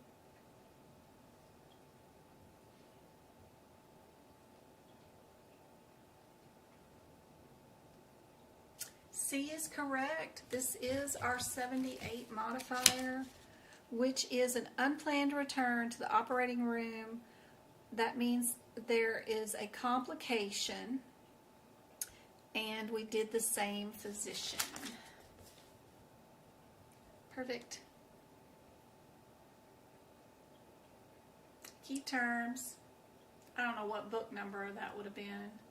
Probably 2023 or 2024, but key term is still pulse generator battery.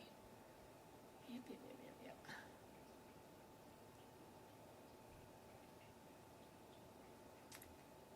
55 and 57 are close together.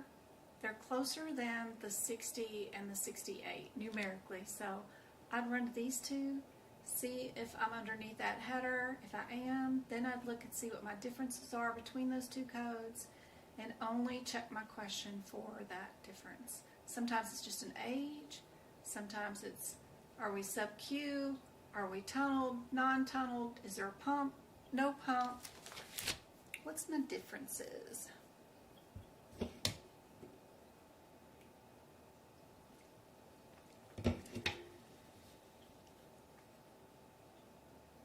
I've got a whole list in my blog somewhere about a whole list of names that you can search for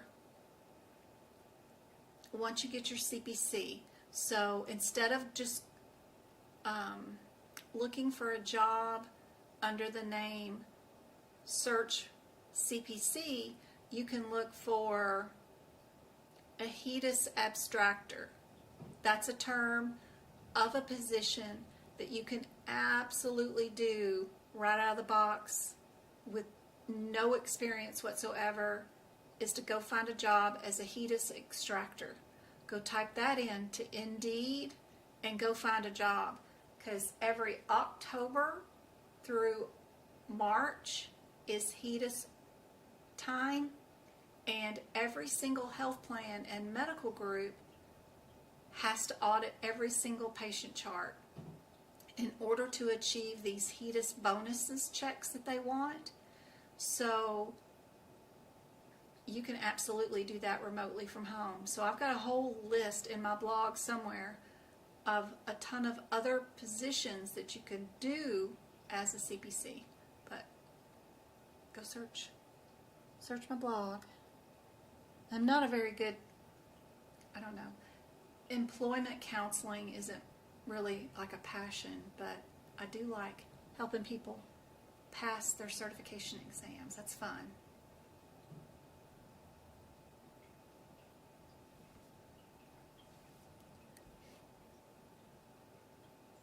This one is the more expensive one. This one is the 57 instead of the 55. Good job. Ooh, HIPICs. Everybody know where these codes are at? Can you find them? Do you know what the differences are? Still got 24 on TikTok. Thank you for the 10,000 taps.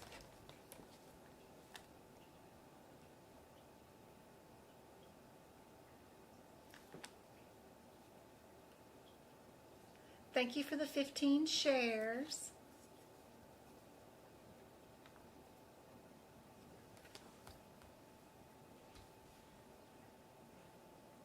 On YouTube, we've got 30 likes and 36 viewers. Thank you so much, guys. And our chat rate is up to 4 today, which makes YouTube happy, I guess, I think. Supposed to be paying attention to that kind of stuff. But it's good to see. It always makes the live funner the more you guys participate and hang out with me. Comment. What was that? I don't know what that was, but thank you very much. I hope it helps. All right. Anybody know the answer to this one? I got some B's and A's. B's and A's. D is the last answer on TikTok. Still got 18 of you guys on.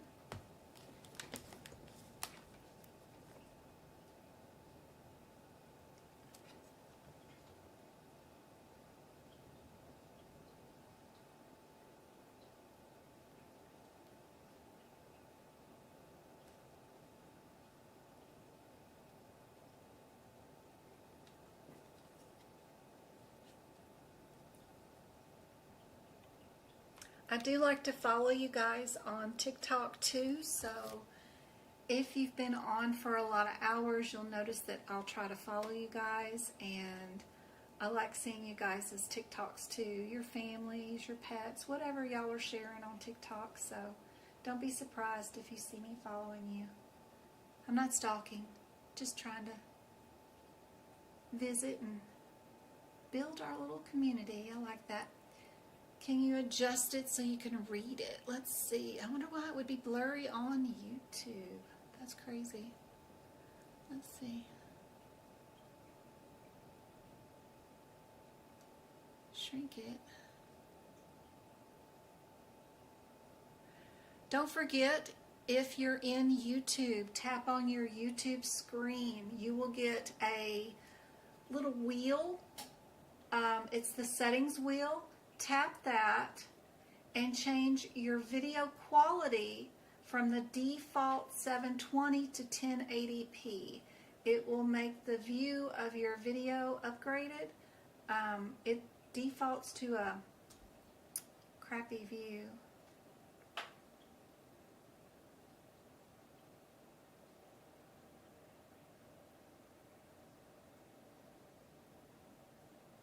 Your stream quality can be upgraded on any device, including TikTok. TikTok even has, if you click on More and down at the bottom in Settings, scoochie over to Settings, you can even change the playback on the TikTok videos to be at a higher quality now.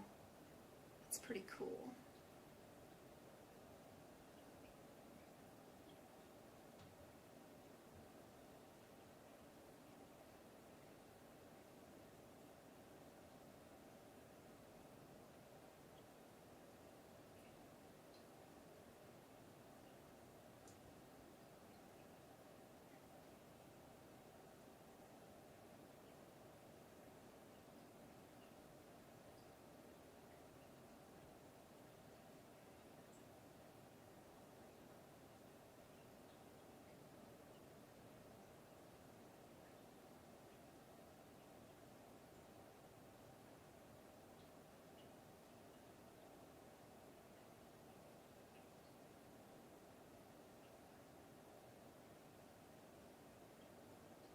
I wonder if that font is any better.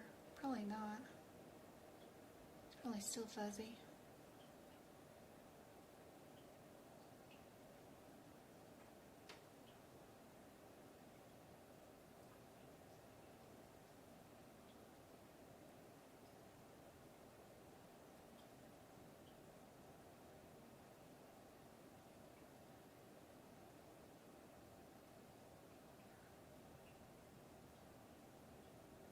Ooh, now we got 36 likes.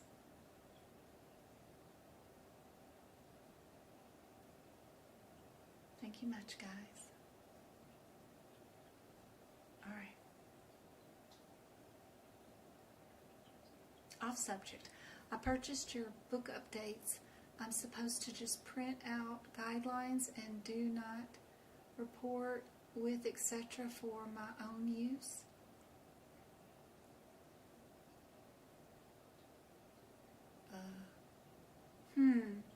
Angela, I'm not sure what you're talking about.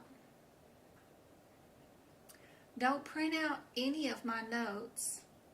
That's like a waste of ink, no matter what.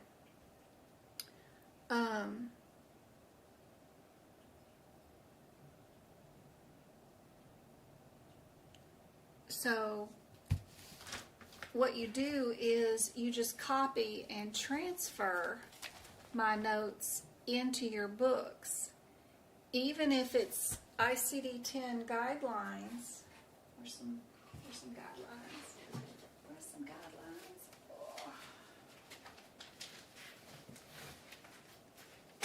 Oh.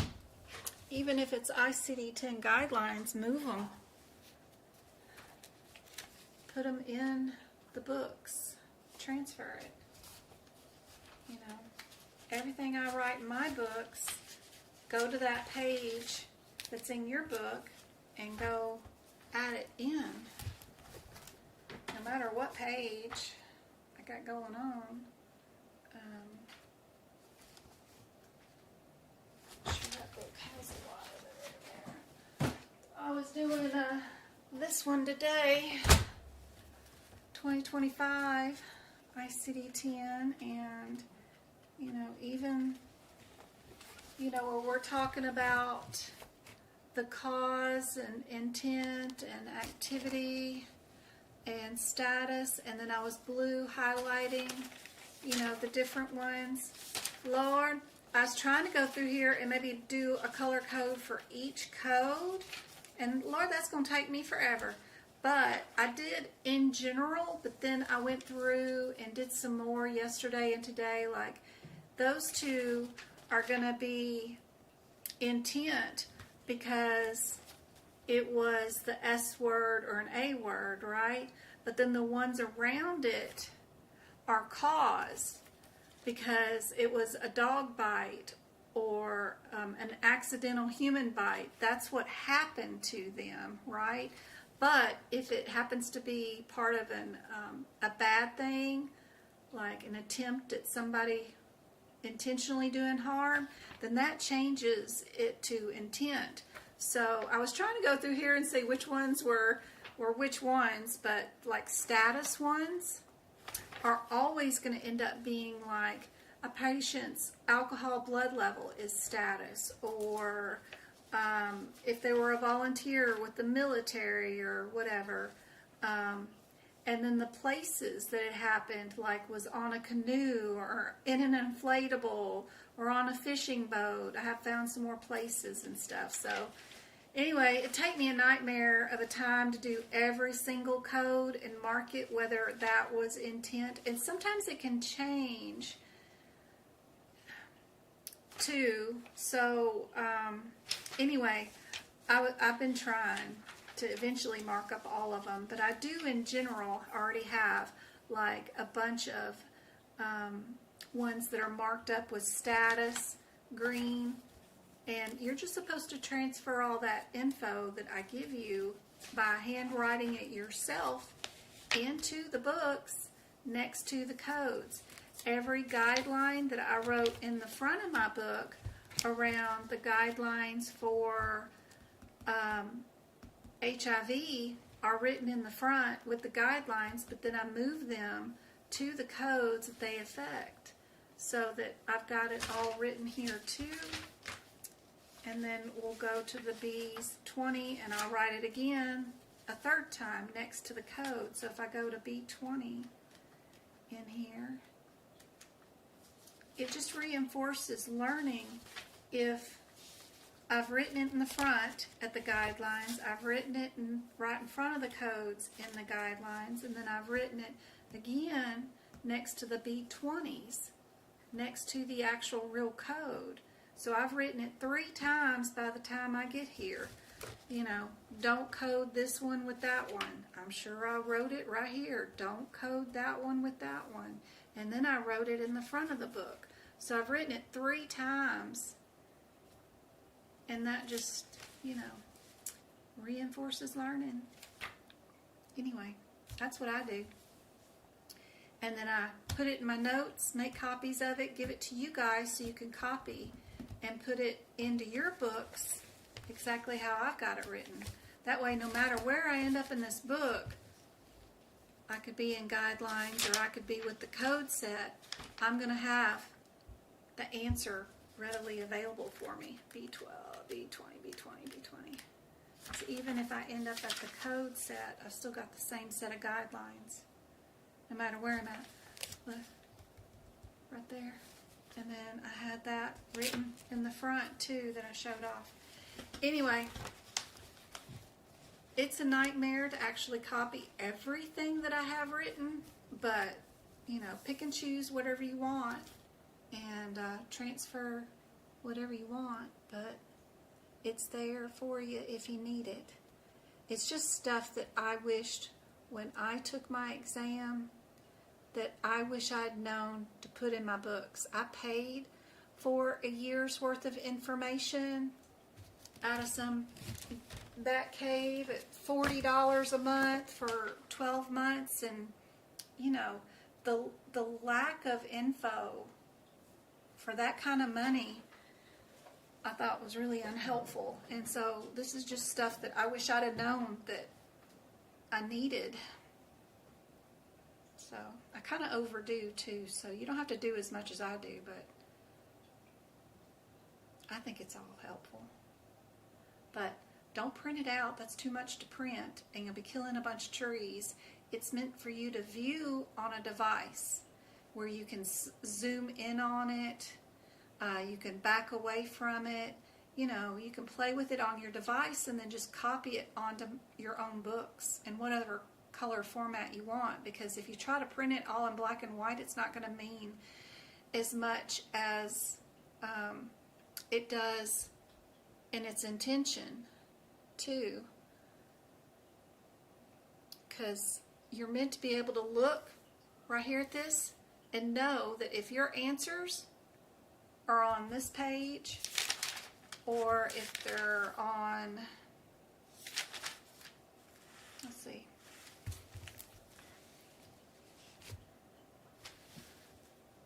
these set of codes versus these set of codes, what's my first difference? My first difference is to look inside my question and see if I'm atrial or ventricular. I got blues here or I got reds.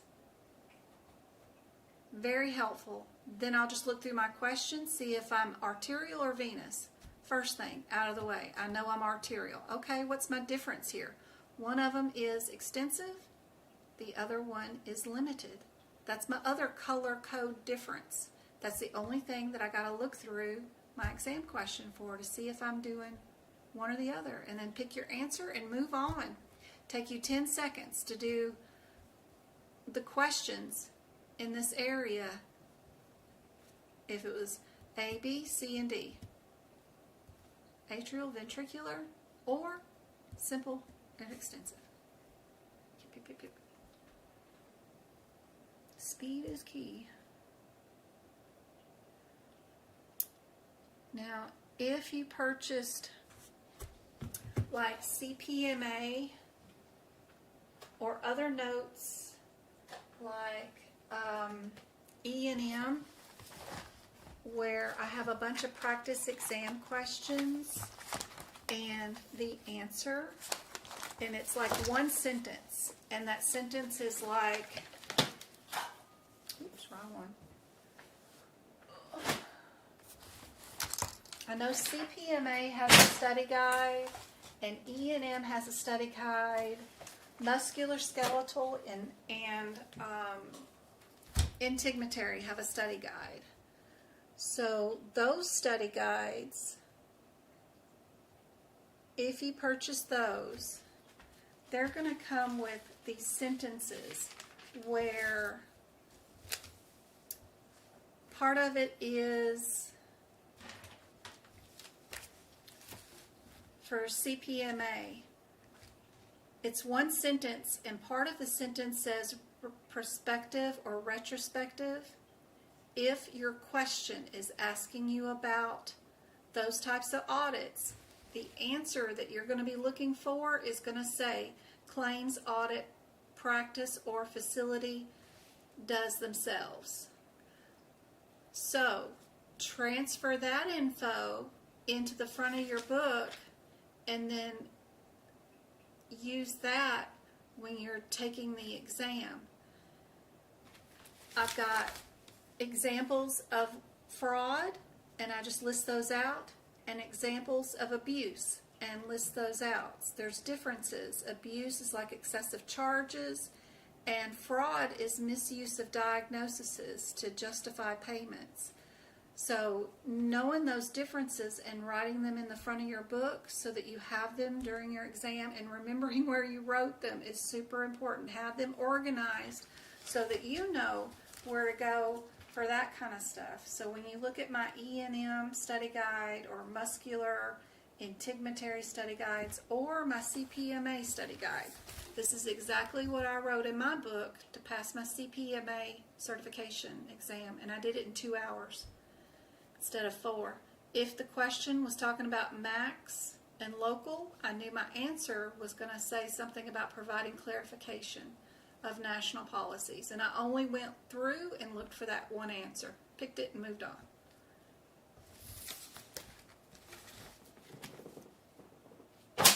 Anyway, that's how you use my notes.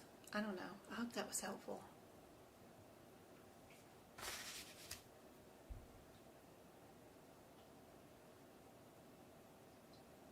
My next set of notes I'm working on are CRC.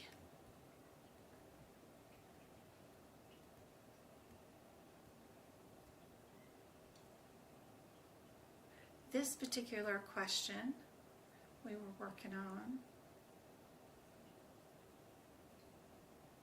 with the HitPix code was B. Did everybody get B?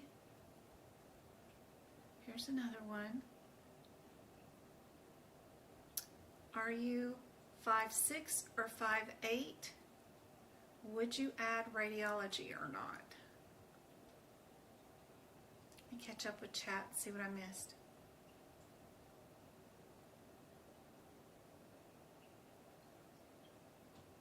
No. How will I have the info for my exam? Not sure what she's asking. The exam is open book, so you just have to copy them into your book. Yep. Open book exam. That's right.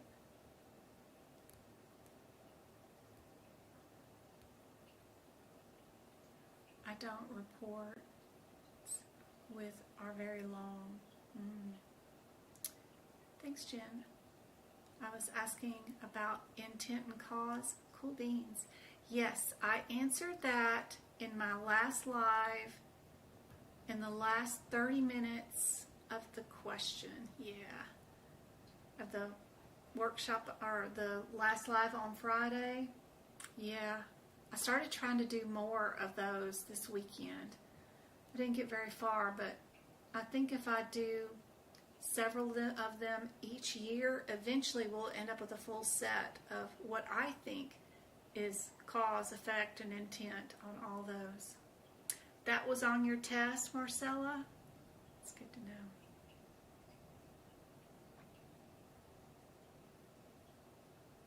Intent. But she took the CPB.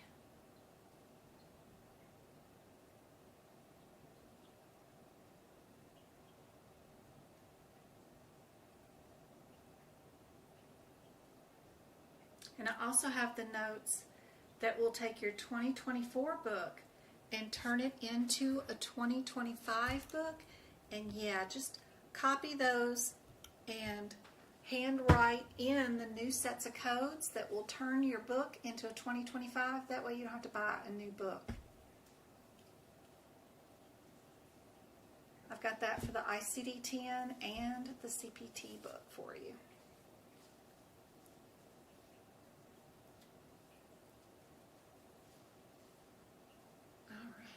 We got B's and C's. Which one is the Infusaport?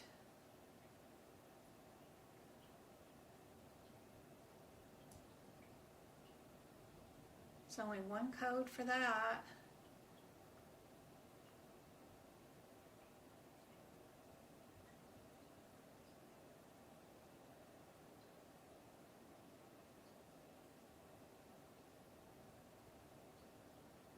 If you don't have that written down beside the answer in the CPT code descriptor, it is super helpful to do that. And that answer is C. Go write the word Infusaport next to the 36561, and that will help you out during your exam. You can also let yourself know that you can add 77001 to that code to indicate your fluoroscope. There's not a lot of codes. Usually most of them already include fluoroscope, but that particular code you do get to add a second code to it, so super helpful. Lots of cardiovascular today. We'll do one more and then we'll be done for tonight. We got our 2 hours in. We'll do 2 more hours on Wednesday, I believe.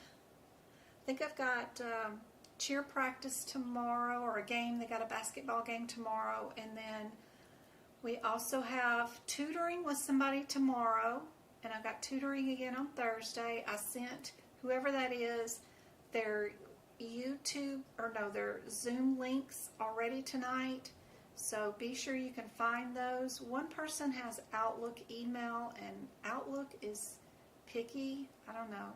That one stresses me out. So be sure to check out your email if you happen to be on, because we've got tutoring tomorrow.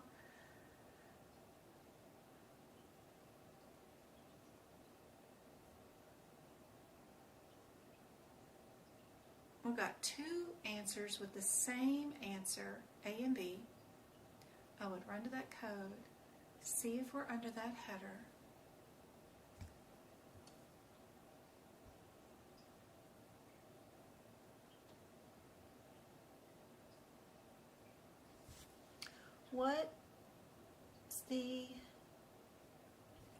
I'm running this live stream on OBS. It's just a computer program that will stream YouTube on my desktop computer. So because I want to run TikTok and YouTube stream at the same time, I can't run them together on the same device because I don't know how to find my TikTok streamer key, and I can only have OBS open, but I can't have TikTok, what is that TikTok has? What is that thing that TikTok has? They call it, I have to look at my computer, TikTok Live Studio. I cannot run that at the same time I run and stream YouTube, and I'm not smart enough to figure out how to do it. So anyway, I run my TikTok live on my bonus cell phone pointed to my bonus computer screen on OBS, so that it can capture what I'm sharing on my YouTube stream. There is a better view, obviously, streaming directly on YouTube. If you want to go there, everything's under Medical Coding by Jen. My name right here in the TikTok toppy thing.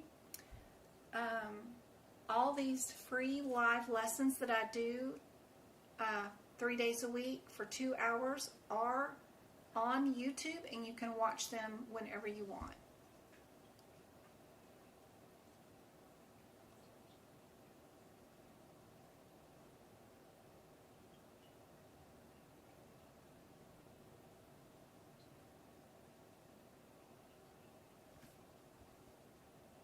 We got some B's because we did do our redo, right? Yep. Cool beans. Good job. Excellent. I hope this has been super helpful. I hope to see you back on Wednesday. We'll do 2 more hours of free lessons. I hope this really helped. I hope to see you guys hanging out on the website, utilizing all the free info that I've got out there on the website at medicalcodingbyjen.com. Don't forget to check out the free practice exam questions, the free instructions on how to make your notes, just like I've got mine done. There's free videos over there to see. There's all kinds of stuff. There's a one-sheet guideline that you can print out too in the shop for like $6 if you want to just know, what do I color code? You know, one sheeter. There's even a mouse pad you guys can get with our logo on it that tells you to strike out all the text that says without, mark all your do nots with a red star, mark all your modifier alerts or radiologies with blue stars. You can underline all the U's for unilateral and your bilateral. All the ones that say use a code with a code is our green. I've got the color codes for our arteries, our veins, our closed procedures, our open procedures are all color coded on our little mouse pad. I even have our MDM listed, which would be handy to have on your desk while you're taking your exam. The first prompt for component of MDM is our problems addressed. Then we've got our complexity of the data that was reviewed, and then our risk of complications to our patients. So it's kind of cool. You can get your own little mouse pad too. All kinds of cool stuff over there. But the free shared gallery, the free blog, the free resources tab, the free practice question area, including the flashcards and stuff that you can download, the PowerPoint presentation over cardiovascular.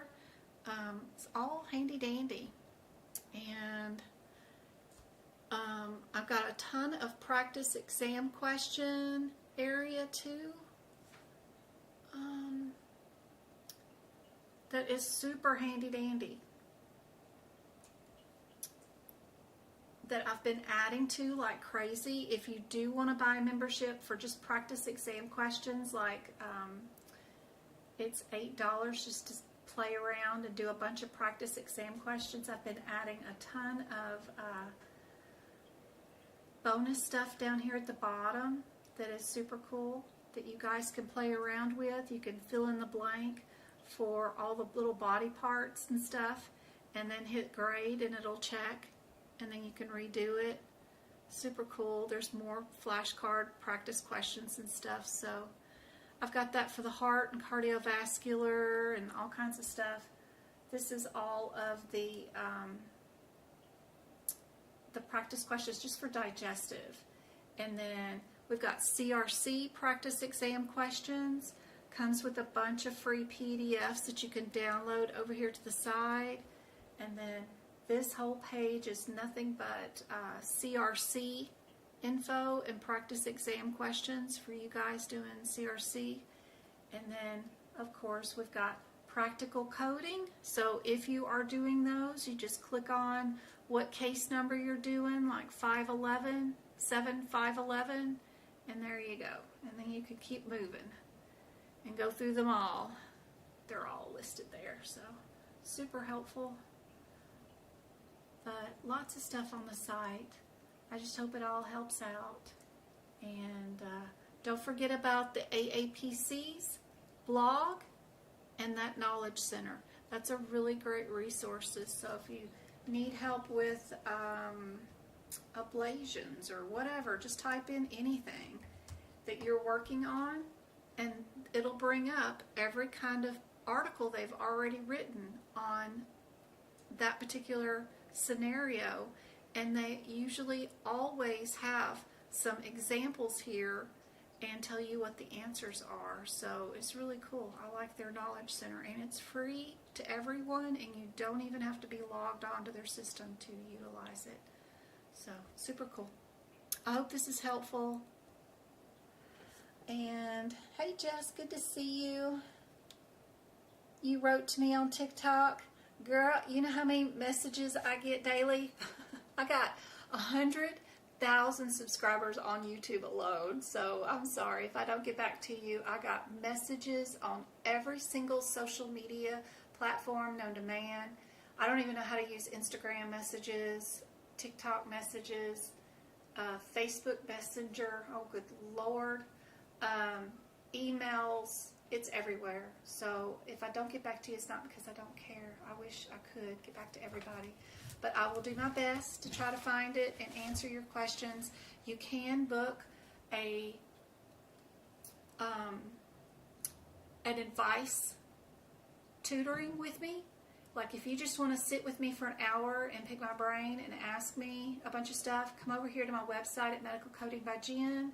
Go to tutoring, and right down here at the bottom, just book an hour with me and we can visit all you want. And then I also have one where if you want me to see if you're ready for the certification exam and build you an exam and test you on it, I got one of those too. And I've also got a workshop this Sunday. We're going to do 75 practice exam questions, all in the same pace without a bunch of conversations as the certification exam. If you can join this workshop and do all 75 questions and get about 90% of them correct with me and find the codes, get to the codes in the books as fast as I do, then you know you're ready for the certification exam. Workshops are great for that. So even if you can't attend the whole 3 hours on Sunday, the replay will be good for 90 days. And we will be on YouTube.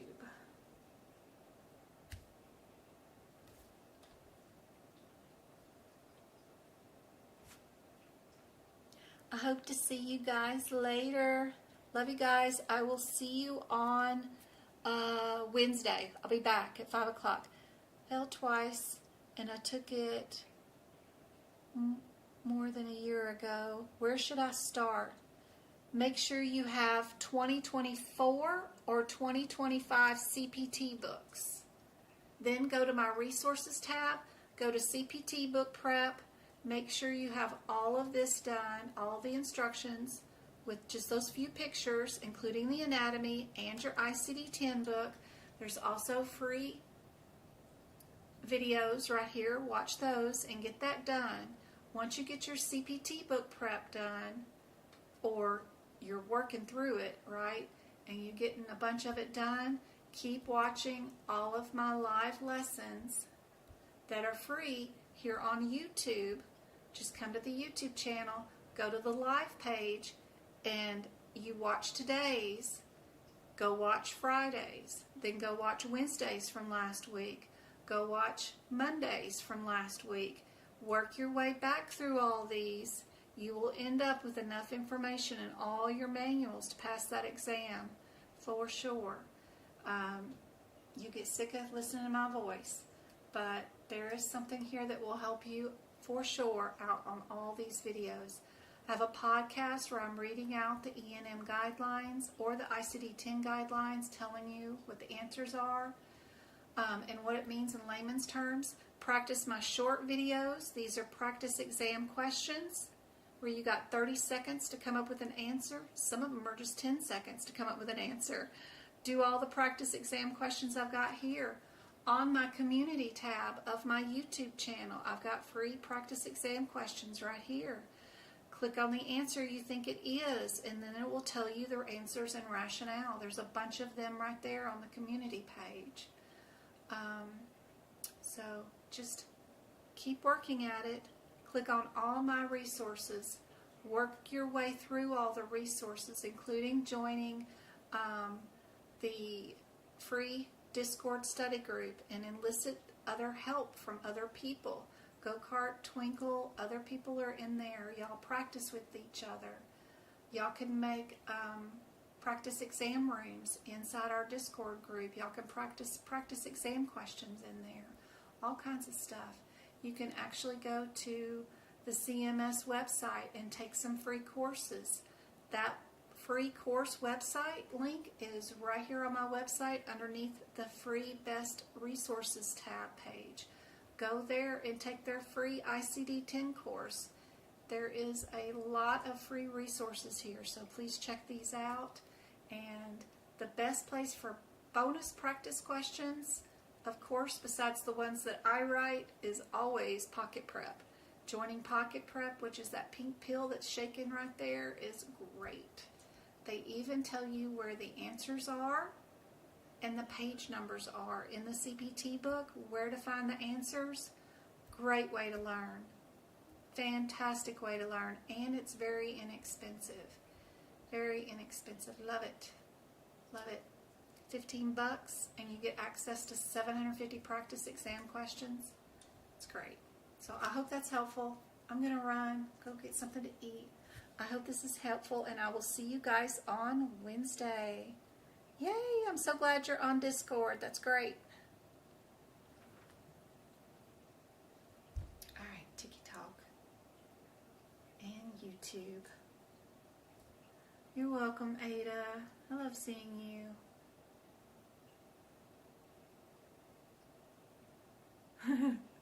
Twinkle's working overtime. Hey, JP. Aw, thanks, Patrice. Let me know if you need anything, Patrice. I know you've been working at this for 2 years now, maybe? Close? Year and a half? Let me know what you need, dear. California help. Hey, Victoria. I hope I can help you. These are confusing. Yeah, they are. These were very challenging, hard questions. They're from the, if you fail your certification exam, these are the areas of study practice exam questions that are super hard. So they were meant to be hard for today, so it's okay. Love you guys. Proud of you guys. I will see you on Wednesday.